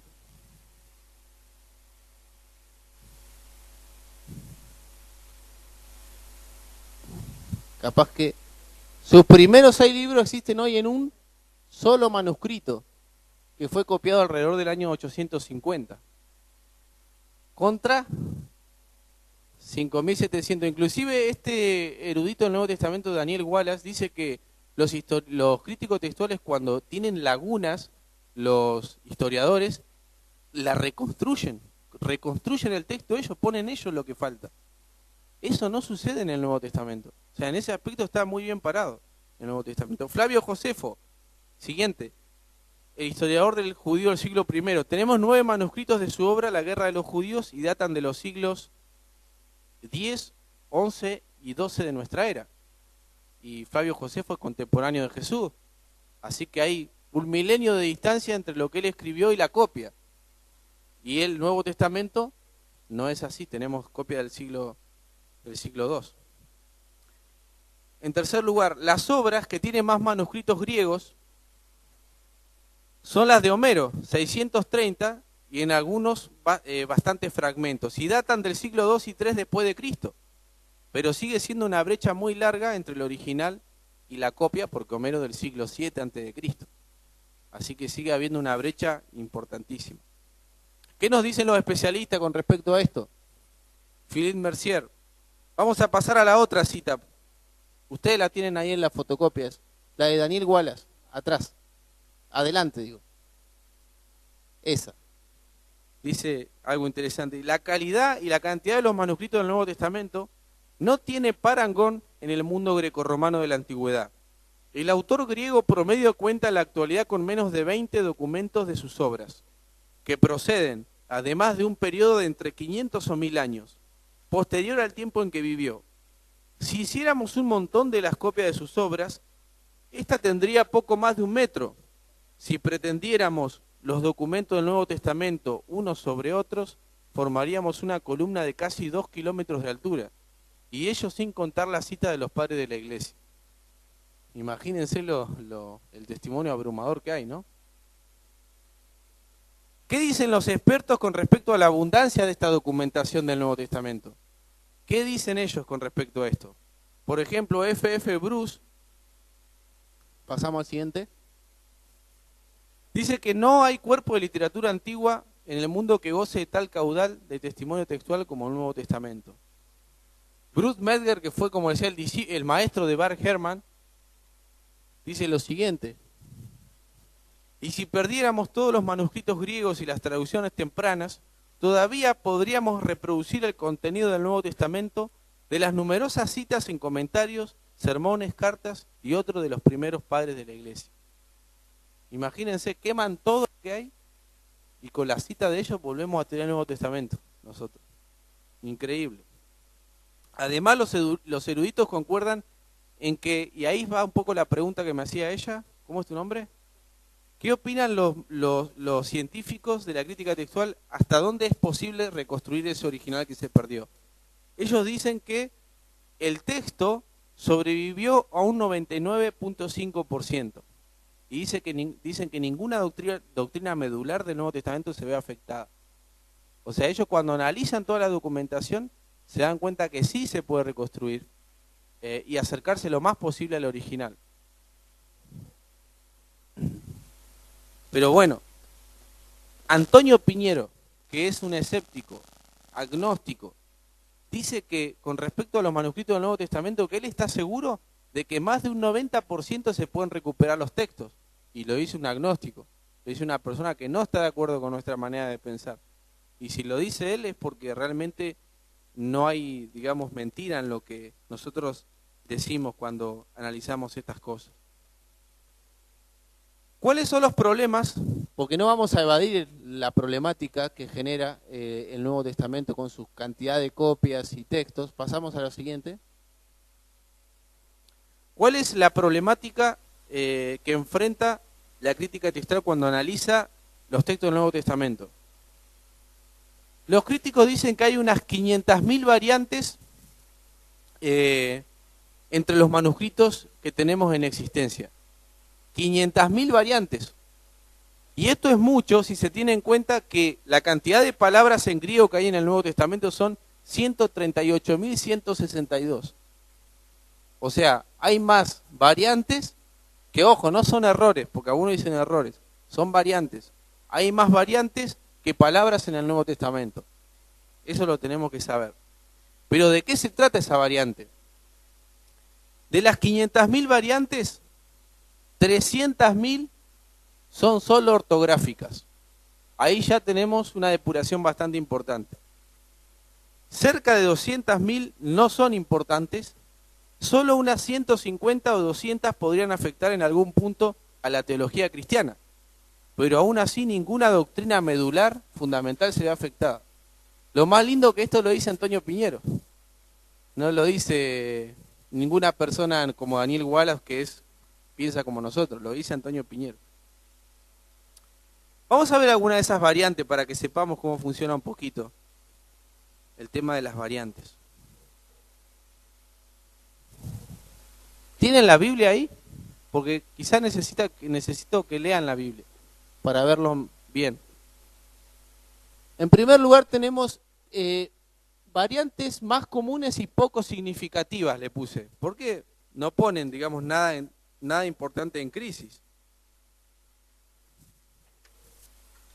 Una de esas es el error al dictar. Hay veces que un copista le dictaba al otro y capaz que estaba medio dormido y no escuchaba bien. Entonces cometía algún error, porque somos humanos. El error al dictado, por ejemplo, lo encontramos en la confusión de una vocal breve por una larga, por ejemplo. Y podría traer como resultado la siguiente variante. En Romanos 5.1, cuando aparece esa frase, tenemos paz, por confundir una vocal larga por una breve, podríamos llegar a tener tengamos paz. Tenemos paz por tengamos paz. Una es un indicativo del presente y tengamos es un imperativo. En plural, tengamos. Esa es una variante, por ejemplo, que no es tan importante. Otra variante, confusión de letras. Esta sí ya tiene algunas cuestiones más importantes en juego. Confusión de letras, pero miren qué simple puede ser. ¿Esa está? Sí. Pero no está mal ahí. Así que lo voy a hacer acá en el pizarrón. Leemos ese versículo, a ver. ¿Alguien que me lo lea? Primera Timoteo 3:16. Sí, a ver si lo puedo hacer así. Léelo.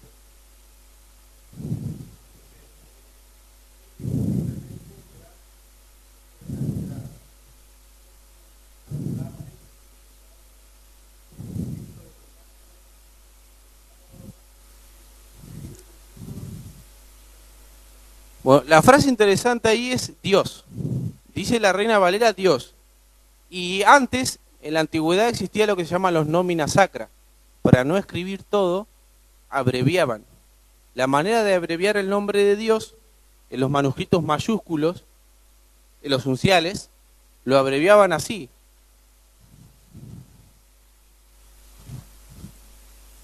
Que este es el logo de la página donde estoy yo, de Cultura Teológica. ¿Viste? Ya era un error de base ya. Bueno, y la otra variante es así. ¿Se parecen o no? Acá tenemos una tita y una sigma, una S sería. Y acá tenemos una omicron y una S. Pero fíjense que el error es una rayita. Pero ¿cuánto cambia? Porque en realidad, ¿tenés la textual? Lee la textual, me parece la textual, elige esta.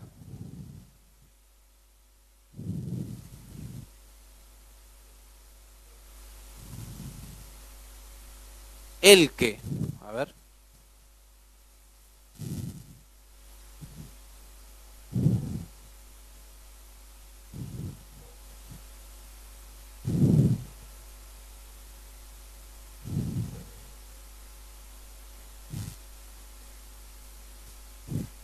Es un garrón buscar la textual, pues está todo... No. Primera Timoteo 3:16. O a ver la de las Américas. Si no, a ver. Buscá la voz, Santi. Ya está. A ver cómo dice.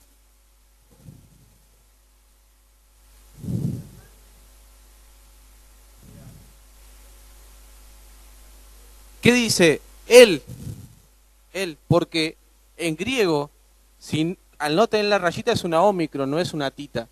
Entonces la abreviatura sería el que, literalmente. Pero al confundirse pusieron Dios. Y los manuscritos más antiguos tienen el que dice ahí, el que fue manifestado en carne. Y acá se agarran los pelos entre los de la Reina Valera y los del nuevo texto crítico. Es un ataque a la deidad de Cristo. ¿Por qué? Porque tienen que sacar la palabra Dios. Pero en realidad si vos lees el contexto también concluís que Jesús es Dios, ¿no? Pero ojo que es más discutible esta, ¿eh? No es como para decir, bueno, sí tienen razón los que abogan por esta. Pero es una variante de que se equivocó en el copiado de una letra, nada más. Él también, porque la NBI utiliza el texto más moderno, el texto crítico. Otra variante. Seguimos. Diptografía. Repetición de una letra o varias letras. Fíjense en 1 Tesalonicenses 2:17. Igual me parece que no va a salir así como sale acá, porque esto está tomado, el que hizo esta traducción la hizo él. Pero la variante es por repetición de una letra o de varias letras. Fíjense una cosa. En la primera parte dice nos hicimos cariñosos. Fíjense la palabra griega que está ahí. Egenetemen epioi. Está en español, así que la pueden leer por más que no se sepa el significado. Egenetemen epioi. Y fíjense en la otra que dice lo mismo pero repite la N. Egenetemen nepioi. Pero repite una letra, eso se llama la diptografía, es un error de diptografía. Pero cambia el significado. Por una letra. Se lee, si nos hicimos cariñosos, por nos hicimos niños, por agregar una letra. Es más, a veces en el griego si vos cambiás un acento, ya es otra palabra. Entonces, fíjate la importancia, fíjense. Esas son variantes poco significativas. ¿Cómo estoy con el tiempo? ¿Voy bien? Para no me quiero pasar. Bien, vamos a ver ahora variantes poco comunes y significativas. A ver, hay partes del Nuevo Testamento que sí son más complicadas y más difíciles de resolver. Bart Ehrman dice que a medida que él ha ido estudiando la tradición de los manuscritos del Nuevo Testamento, que a medida que va estudiando el Nuevo Testamento, se ha dado cuenta de que con el paso del tiempo los escribas alteraron radicalmente el texto bíblico, dice él. En algunos casos lo que está en juego es el significado del texto. Cómo que se corrompió todo. Y leemos esa cita de un experto y nos asustamos, ¿no? Porque él sabe mucho de eso. Pero vamos a ver si realmente la crítica textual llega a esa conclusión que él llega. Porque él no es el único que trabaja esos temas. Vamos a ver, entonces, variaciones significativas. La coma joánica, ¿la conocen? Ustedes tienen un versículo de la Trinidad en 1 Juan capítulo 5, versículo 7. ¿Es así? Bueno, ese versículo dice lo siguiente: porque tres son unos los que dan testimonio en el cielo, el Padre, el Verbo y el Espíritu Santo. Y estos tres son uno. ¿No entendía la Trinidad? Ahí tenía un versículo, está más clara que el agua. Ya está. Ya está totalmente revelada y clara la Biblia. Sin embargo, el 99% del Comité de Crítica Textual están convencidos de que este pasaje es espurio, y aunque lo conserva la Reina Valera, y lo conserva también la Biblia de las Américas, los otros directamente lo sacan. ¿Cuáles son las razones? Porque esto no es que es algo arbitrario que dice, no me gustó que aparezca la Trinidad ahí, por eso entonces lo mutilo. No. Hay razones de por qué no está. Vamos a ver algunas. Se las leo de acá porque está chiquita la letra. Una de las razones: no se encuentra en ninguno de los manuscritos griegos conocidos, con excepción de 8, que lo incluyen como una lectura variante. Estos manuscritos son todos minúsculos y muy tardíos. El más antiguo es del siglo X. Y vimos que había papiros del siglo II y III y que había manuscritos del siglo IV. Ninguno la tiene. Ninguno de los padres griegos cita este pasaje. Si este pasaje fuera verdadero, los padres de la iglesia lo habrían usado en las controversias trinitarias. Tendrían el versículo que necesitaban y no lo tenían porque no estaba. No se encuentra ningún manuscrito de versiones antiguas, como decía siriaca, armenia, no se encuentra. Solo se encuentran versiones latinas a partir del siglo VI. La primera vez que se cita este pasaje es en un tratado latino del siglo IV. Lo que pasa es que los escribas a veces, en los márgenes de los manuscritos, interpretaban el texto y veían que ahí vieron que en la versión de la Biblia textual habla del fuego, el agua, ¿no? Hay tres componentes ahí. Posiblemente un escriba vio eso y lo interpretó como la Trinidad, pero no se atrevió a ponerlo en el texto, lo puso como una glosa al margen, ¿no?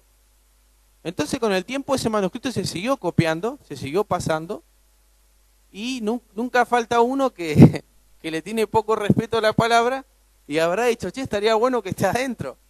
Y agarró y de una glosa pasó a ser un versículo. Y no, o sea, eso no se puede hacer. Bart Ehrman en su libro muestra un manuscrito y al costado hay un escriba que le contesta a otro, le dice, bribón, no alteres el texto bíblico, porque había uno que lo estaba queriendo hacer. O sea, entre ellos mismos al costado del Nuevo Testamento se peleaban por los que querían alterar el texto. Siempre, esa guerra siempre va a estar. Bueno, pero, ¿qué tenemos que decir? La ausencia de este versículo no perjudica de ninguna manera la doctrina de la Trinidad. La encontramos en toda la Biblia, en el Antiguo Testamento, en el Nuevo Testamento. No sería un gran problema. Segunda variante significativa, el final de Marcos. ¿Dónde termina Marcos? ¿En el versículo 18 o en el versículo 20? Como dice ahí. Bueno, esta cuestión es más debatida. Si usted tiene la Reina Valera, termina en el 20. Si usted tiene la Biblia textual, termina en el 8. Si tiene la Biblia de las Américas termina en el 20, pero tiene una referencia numérica que dice que en los manuscritos más antiguos no se encuentra ese final. Bueno, acá hay varias discusiones con respecto a esto. Los que abogan por el final corto de Marcos, ellos dan las siguientes razones. No se encuentran dos de los manuscritos más antiguos, el Sinaítico y el Vaticano. Ni Clemente de Alejandría ni Orígenes del siglo II y III dan muestra de conocer este final largo. Estos padres no lo citan nunca, entonces dan a entender que no lo conocen. Y son de el año 200. Muchos manuscritos que tienen el final largo hacen un asterisco para indicar su dudosa procedencia. Esto también es algo que hacían los escribas. Cuando veían que había algo que no les cerraba, hacían un asterisco para mostrarle al siguiente que se fijara en eso porque era dudoso. En el caso del final de Marcos sucede eso. La evidencia interna del libro, ¿qué es la evidencia interna? Cuando se estudia no desde afuera el libro, sino viendo lo que dice, va en contra del final largo. Y de los padres de la iglesia, los más antiguos que parecen aludirlo es Ireneo de León, y al final aparecen muchos testigos, pero son tardíos. Así que no estaríamos hablando de algo que posiblemente sea verdadero. Dicen los críticos textuales que le encuentran un sabor un tanto apócrifo. Pero hay algunos que defienden el final largo y dicen que hay numerosos testigos y varios unciales griegos del siglo VII que contienen este final. Pero fíjense del siglo VII. Así que ahí hay una disputa. No voy a seguir con eso porque es muy largo. Pero lo que les quiero decir que no se apresuren, ustedes cuando vean estas cosas, no se apresuren a criticar a otro hermano o a pelear a decir, no, tenés la Reina Valera, esta parte es falsa, porque en este caso está bastante debatido. En el caso de la Trinidad está bastante unánimemente aceptado, pero el de Marcos hay bastantes que dicen que no. Yo no sé si usted sabía que el pasaje de Juan de la mujer adúltera es cuestionado también, y ese por ahí es nuevo, no se sabe, no se suele saber eso, ¿no? Y aparte nos gusta predicar sobre ese pasaje, ¿no? Nos gusta predicar porque es interesante, ¿no? Jesús dice, el que tiene la primera piedra, el que tiene algún pecado que arroje la primera piedra. Bueno, también hay un problema con este pasaje porque no se encuentra en muchos manuscritos. Hay mucha evidencia de que no pertenece a la pluma de Juan. Por ejemplo, no se encuentra en la mayoría de las versiones antiguas de la Biblia. El estilo y el vocabulario difieren del resto del cuarto evangelio. En muchos manuscritos donde se incluye esta perícopa o este relato, los escribas utilizan asteriscos y algunas marcas. Otra vez, ellos están avisando que algo raro hay ahí. Al parecer, el pasaje tiene todas las características de veracidad histórica, lo que hace pensar de que pudo haber sido un fragmento de tradición oral que anduvo circulando y que luego fue añadido a algunos manuscritos. Es probable que el fragmento sea verídico, pero lo que no es probable es que sea de Juan. Ese es el tema. Aparentemente fue algo que sucedió, fue un fragmento de tradición oral que anduvo dando vueltas y se fue incorporando y se terminó incorporando en Juan, pero dicen que estaba en otros libros. Bueno, lo interesante con esto de la mujer adúltera, de si está o no estaba en Juan, o de si es realmente antiguo, es que el hecho de que si no estuviera, eso no va a poner en crisis ninguna doctrina bíblica. Probablemente sea verdadero el pasaje y sea de una tradición oral de la época de Jesús. No hay problema con eso. Pero encuentran que no comulga ahí con el Evangelio de Juan. Esas son de las más conocidas y las más importantes que hay. Ahora vamos a ver brevemente, y ya vamos a ir cerrando, aunque me quedan como 20 páginas más, pero se va a hacer muy denso si no. Correcciones por teología tendenciosa.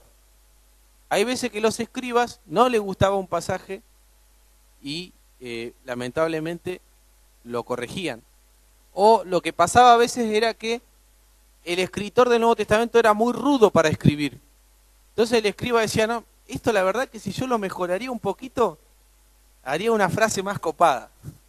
y lo retocaban. Entonces eso modificaba también el texto. Eso también pasaba. Ahora sí necesito que alguien lea la Reina Valera, por ejemplo. Pero vamos a leer Juan 1.13, así lo hacemos más dinámico. A ver, en sus Biblias, Juan 1.13. Correcciones por teología tendenciosa de los escribas, ¿no?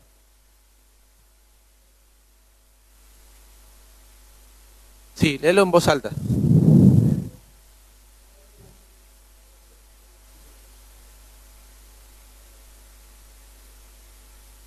No son engendrados, en plural. Bueno, la tradición latina en este versículo colocaba el cual no nació de sangre, como para evitar una controversia que había en el Nuevo Testamento con los ebionistas que decían que Jesús había sido un mero hombre y que eso de la Virgen María no podía haber sido cierto. Entonces, al poner en el cual, está hablando de Jesús y está favoreciendo el nacimiento virginal de Cristo. Ahí hay una modificación por teología tendenciosa. Igual esa modificación no se pasó a la Biblia, pero sí está en la tradición. Hay una muy conocida. Ahora sí quiero que lean la Reina Valera. Mateo capítulo 24, versículo 36. Esa es bastante conocida. Igual. ¿Sí? Fuerte. La Reina Valera. Bien.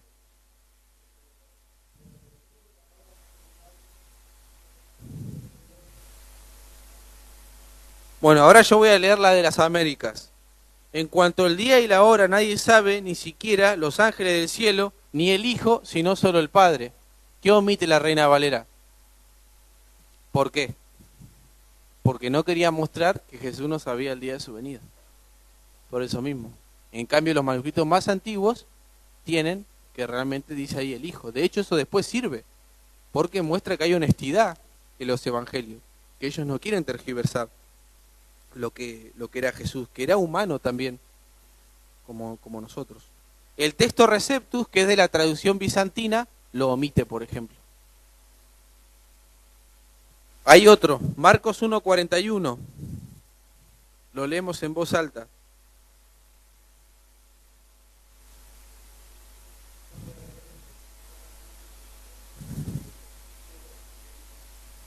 Y teniendo misericordia, ¿no? Bueno, lee el versículo 43.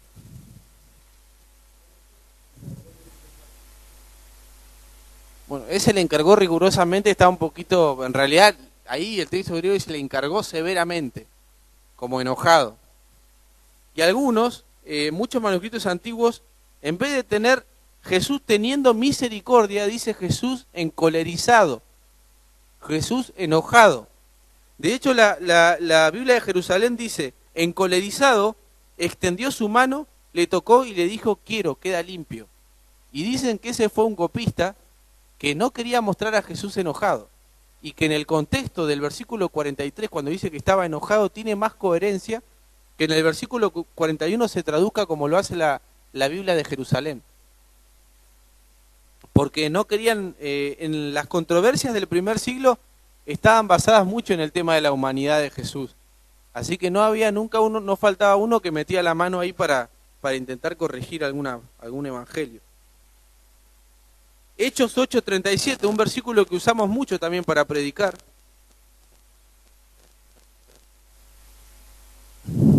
Felipe le dijo, buscalo en la Biblia textual, Rodrigo, ese versículo.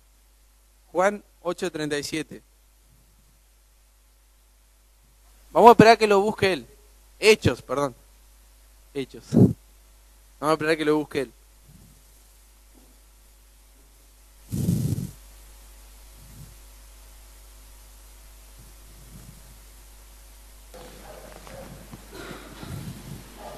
Ocho, 37.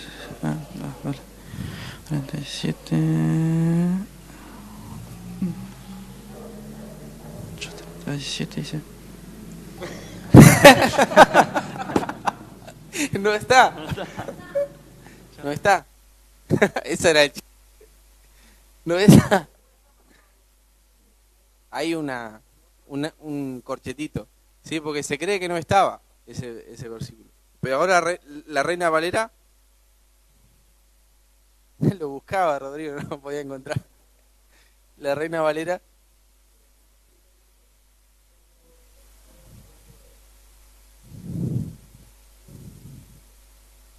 Bueno, ese versículo, muchos dicen que no está, la crítica textual, porque los papiros, que son mucho más antiguos que los manuscritos del P45 y el P74, omiten ese versículo. ¿Por qué? ¿Por qué lo omiten? ¿Por qué lo agregaron posiblemente? Porque no seguía la fórmula de bautizar, de confesar antes de bautizarse. Como no le gustaba que no se confesaba antes de bautizarse, ¡pum! Ahí para que quede claro que hay que confesarse antes de bautizarse. Eso pasa mucho con tratar de tergiversar lo que los apóstoles dijeron.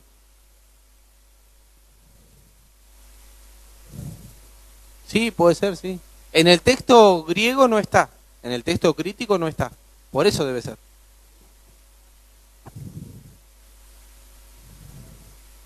Una vez estaba en la reunión y estaba hablando de las versiones y le digo a un hermano que estaba, ¿podés buscar un versículo en la NBI? Y había venido una persona nueva, que nosotros no la conocíamos. Y empezó a gritar así de atrás, la NBI está toda mutilada, está toda mutilada. Lo tuvieron que sacar, era como un... No le gustaba el hecho de que la NBI no tenga lo que tenía la Reina Valera, qué loco, ¿no?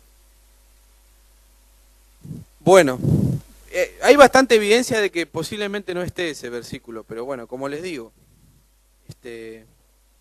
queda a criterio muchas veces de lo que uno quiera creer. Yo personalmente me tiendo a inclinarme a hacerle caso a la crítica textual. Hay otros hermanos que no. Y bueno, somos todos diferentes, ¿no? Hay que convivir a veces con la diferencia. No somos todos igual y no por eso pelearnos tampoco. Así que no hay que exagerar como hace Bart Ehrman, que dice que todo está corrompido, porque si bien vimos que estos versículos son importantes, no hay ninguna doctrina medular que se pone en crisis. Y para ir terminando, ya con esto voy terminando, vamos a ver un poquito sobre la fiabilidad de los evangelios. Ustedes saben que los evangelios tienen ciertas discrepancias. Hay veces que varían en los relatos y nunca falta ese que dice se contradicen, ¿no? O hay errores. Bueno, entonces vamos a ver de qué manera se evalúan los evangelios a la hora de ponerles una puntuación. O sea, ¿cómo voy a valorar un evangelio? ¿Con la mentalidad racionalista de nosotros hoy, donde queremos que todo sea 2 más 2 sea 4, y si no concuerda con mi mentalidad entonces está lleno de errores? ¿O lo vamos a mirar como un documento antiguo, como se analiza un documento antiguo? Y los especialistas hablan de 3 formas de ver a los evangelios. 3 maneras de evaluar. La primera es ipsísima verba. Ipsísima verba significa las mismas palabras. Esta postura sostiene que si la Biblia es inspirada por Dios, todos los discursos de Jesús expresados en los evangelios deben ser necesariamente las palabras exactas que él dijo. Eso es ipsísima verba. Yo digo Santiago y tiene que ser Santiago, sí o sí. Eso es ipsísima verba. Pero ¿qué pasa? Al parecer este tipo de postura, si bien tiene un celo santo, que es conservar la inspiración divina, y tampoco nadie la está negando, pero ellos dicen que las pone en crisis y no son las palabras exactas, no toma en cuenta algunas cuestiones que son reales. Por ejemplo, Jesús no hablaba en griego, Jesús hablaba en arameo galilaico. Entonces, ya el griego es una traducción, así que las palabras exactas de Jesús no son. Empecemos por ahí. En segundo lugar, los evangelios citaban la Septuaginta griega muy libremente.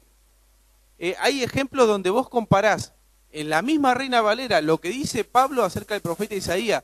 Vas al profeta de Isaías y lo lees y está bastante diferente. Porque eran bastante libres al citar el Antiguo Testamento. Entonces, ¿por qué nosotros queremos achacarle que sean las mismas palabras exactamente? Porque si no, no lo acepto. Esa es la primera postura. Y es una postura un poco extrema. Pero la sostienen muchas personas. La segunda postura, la invención de la iglesia. Esta posición es la que sostiene que mayoritariamente la crítica liberal. Ellos dicen que la tradición se inventó todo, que debido al fracaso del mesianismo de Jesús, porque ustedes saben que Jesús era el Mesías y los judíos, ¿qué querían? Un Mesías político, ¿no? pero no tuvieron ese Mesías, tuvieron un Mesías sufriente. La crítica liberal dice que en realidad Jesús fracasó en cuanto a Mesías político, entonces la iglesia se inventó un Jesús a través de la Pascua, ¿no? Del testimonio pascual.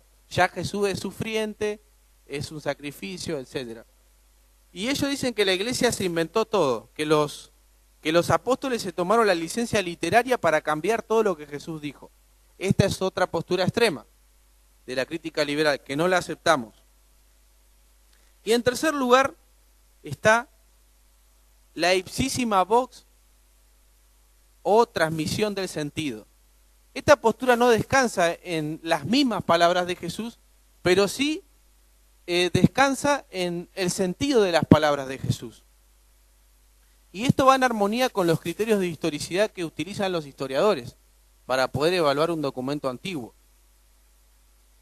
Por ejemplo, un experto en el Nuevo Testamento, Darrell Lebock, dice lo siguiente citando a un autor de la antigüedad en cómo pensaban ellos a la hora de transmitir el sentido de un texto y no tanto las mismas palabras.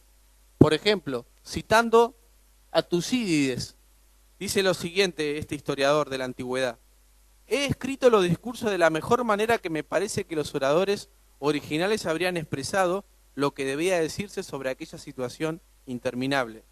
Pero me he ceñido lo máximo que he podido a la opinión expresada por las propias palabras de los discursos. O sea, Tucídides sabe que no puede acceder a ipsísima verba, a las mismas palabras, pero intenta transmitir el sentido de lo que se quiere decir. Luego de ver lo que pensaba Tucídides, nos remontamos al Tucídides del Nuevo Testamento, que es Lucas. Y nos acordamos del prólogo de Lucas, lo leemos. Por cuanto muchos han tratado de compilar una historia de las cosas que entre nosotros son muy ciertas, tal como nos las han transmitido lo que desde el principio fueron testigos oculares y ministros de la palabra. También me ha parecido conveniente, después de haberlo investigado todo con diligencia desde el principio, escribírtelas ordenadamente, excelentísimo Teófilo, para que sepas la verdad precisa acerca de las cosas que te han sido enseñadas. Esa es la metodología de un historiador, porque en la época de Jesús no había una grabadora, para que usted pueda saber exactamente lo que decía. Así que Lucas dice que él se preocupó de recopilar el testimonio de testigos de primera mano, de testigos oculares que hablen de la verdad precisa de los hechos históricos. A ver. Además de esto, ya vamos terminando, además de esto, ¿qué podemos decir de la tradición oral en el contexto del judaísmo?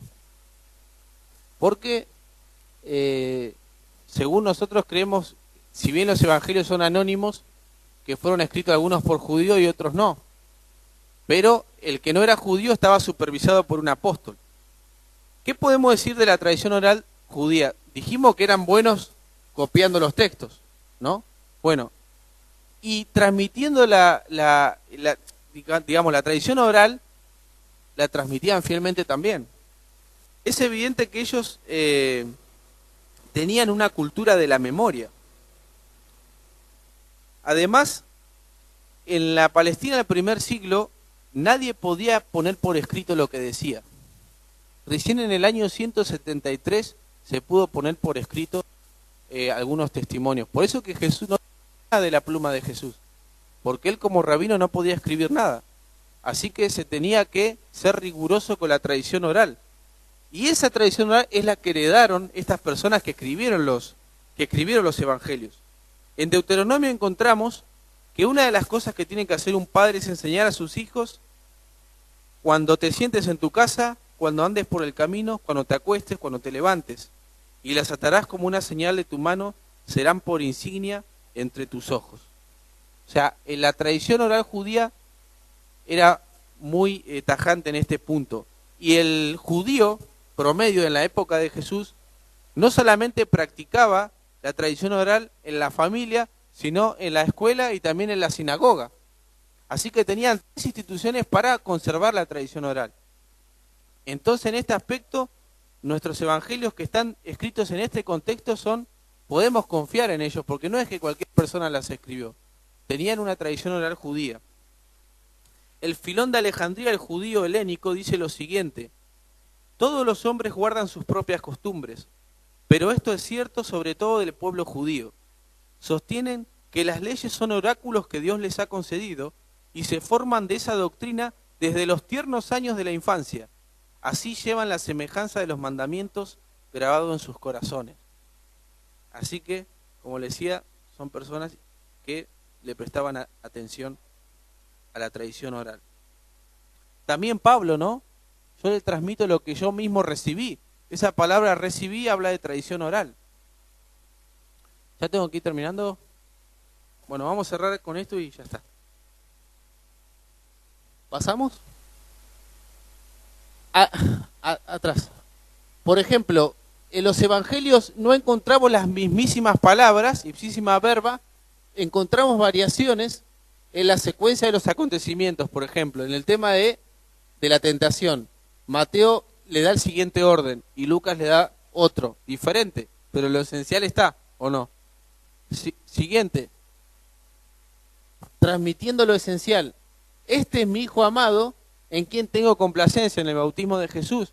Los otros dicen, tú eres mi Hijo amado. Mateo lo que da a entender es que los demás escuchan lo que dice, o lo hace más general utilizando el pronombre, y los otros dos se dirigen directamente a Cristo. ¿Pero lo esencial está en juego? No. Segundo, tercero, otro atrás, transmitiendo el sentido. Este ya es un poquito más complicado, pero también está el sentido, porque lo que nos están relatando los evangelios es que Jesús habla con el sumo sacerdote y que Jesús se declara Mesías, aunque hay ciertas discrepancias ahí, pero está lo esencial. Y por último, ya con esto termino, Craig enumera 4 razones de por qué podemos confiar en los evangelios. Número 1, no había suficiente tiempo para que influencias legendarias influyeran en el núcleo histórico de los hechos narrados. Los evangelios se escribieron entre el 65 y el 75. O sea, pasaron 30, 40 años, en el caso de Juan un poco más. Para que se genere una leyenda tienen que pasar por lo menos 2 generaciones de 70 años. Esto no sucede en los evangelios. Así que, y había testigos oculares que podían revisar la información para que no se esté diciendo cualquier cosa.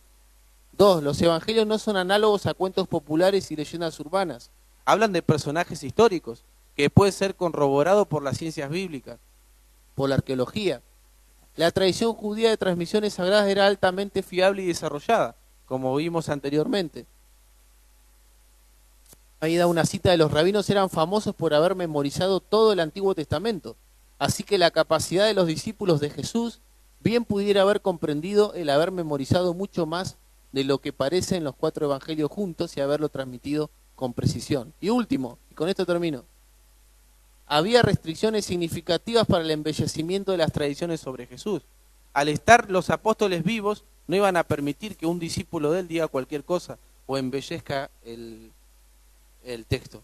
Así que luego, para finalizar, si usted no creía en la Biblia, ¿cree que ahora tiene más seguridad para creer? ¿Cree que hay suficiente testimonio para decir, bueno, esto es providencia divina? ¿Yo puedo confiar en la Biblia? Yo creo que el peso de la evidencia nos lleva a determinar que sí podemos. Así que bueno, alabado sea el Señor. Un fuerte aplauso para Jorge.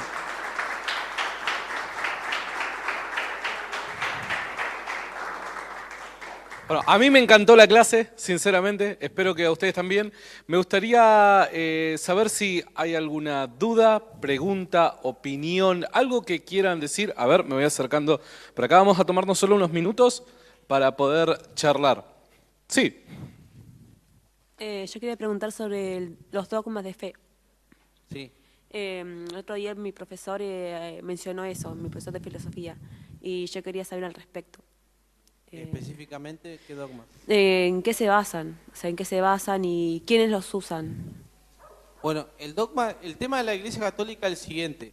Para nosotros, nuestra tradición protestante se basa en la sola Escritura. Entonces, y la Iglesia Católica tiene el magisterio de la Iglesia, donde ella se puede tomar la licencia, por ejemplo, de añadir un libro deuterocanónico, como de hecho lo hace en sus Biblias. Muchos de los dogmas los compartimos. La divinidad de Jesús, la divinidad del Espíritu Santo, la Trinidad, pero no compartimos otros dogmas que no pertenecen a la Biblia, la virginidad perpetua de María. Si ustedes leen el Evangelio del Protosantiago del siglo II, ahí está toda la evidencia de la virginidad de María, por ejemplo, perpetua. Se basan en una tradición apócrifa. ¿Por qué? Porque ellos se toman la licencia de ir sobre la Escritura. Básicamente esa sería una respuesta. ¿Alguna otra más? A ver, ¿hay alguien más que quiera opinar, decir algo, dar una pregunta? ¿Nadie más? Bueno, genial. Vamos a dar por concluido entonces esta tercera jornada. Agradezco a Jorge Carrillo. Recuerden, los que quieran seguir a Jorge, él tiene un espacio en las redes sociales Facebook, se llama Cultura Teológica. Todos los jueves hacen una transmisión junto a un pastor de Costa Rica, ¿no es cierto?, donde desarrollan el tema, pero en serio los desarrollan. Todo cuestiones de teología. La próxima va a ser sobre el infierno, así que si quieren verlo. ¿Estás en YouTube? ¿Cómo? ¿Estás en YouTube? Y estoy subiendo los videos, pero generalmente estoy en vivo en Facebook, los jueves a las 20 horas. Bueno, la pregunta tiene que ver con la versión de la NBI. Sí. Por ahí se ha escuchado, como bueno, vimos recién, ¿no? Hay versiones o hay versículos que no aparecen y que son extraídos, ¿no? Pero más que nada, como para aclaración a todos, que también estaría bueno, porque por ahí uno ve muchas cosas en internet y demás, que hay de todo, de lo cierto o lo que no es tan cierto. Porque también había escuchado que se decía que la NBI le había comprado un grupo de la comunidad gay y bueno, todo un lío en cuanto a eso. Y que también charlábamos recién que habían sacado la palabra Jesús. Ajá. Teorías de conspiración. La otra vez charlábamos con Santiago el tema de las conspiraciones, que son una tentación recurrente generalmente de la mentalidad humana. La Reina Valera, ¿por qué vos encontrás, por ejemplo, si la comparás sobre todo si la comparás con la Reina Valera? Porque si la comparás con la textual, capaz que la textual tiene más pasajes que saca. Es porque básicamente por una cuestión empírica. Porque esas Biblias utilizan de base el NA y el Nuevo Testamento de las sociedades bíblicas para hacer la traducción. Y la Reina Valera utilizó otra recensión, otro texto griego para hacer su traducción. Entonces, en el nuevo texto griego, esas palabras que no están en la Reina Valera, no están en el texto griego. Por eso es que vos no la encontrás en la NBI. Y el 100% de las Biblias, por lo menos que vos ves en el mercado hoy, se hacen con el texto crítico. Se llama también texto estándar. El texto Receptus con el que se hizo la Reina Valera ya no está más en vigencia. Entonces, a mí un hermano me decía, un hermano mayor que muy capaz, una persona muy instruida en la palabra. Una vez vino y me dijo, cuando saca porque él tenía contacto con las sociedades bíblicas de acá de Argentina, cuando las sociedades bíblicas saca una Biblia, me dice, me la llevo a mi casa y se la devuelvo mostrándole todos la mutilación de los versículos. Y yo lo estaba escuchando a ese hermano y digo, no puede ser lo que estoy escuchando, porque en realidad nunca le van a dar las cuentas, porque él compara a la Reina Valera con el texto crítico, y siempre va a pasar lo mismo. Le van a llover Biblia y siempre él va a concluir que están equivocadas. Él tendría que darse cuenta que había un texto Receptus y que hay un texto crítico. Esa básicamente no. Mi opinión personal es que no creas en las conspiraciones. La Reina Valera no apoya al movimiento gay. De hecho, por otro lado se puede ver también directamente el texto griego que la Biblia no apoya la homosexualidad, por ejemplo.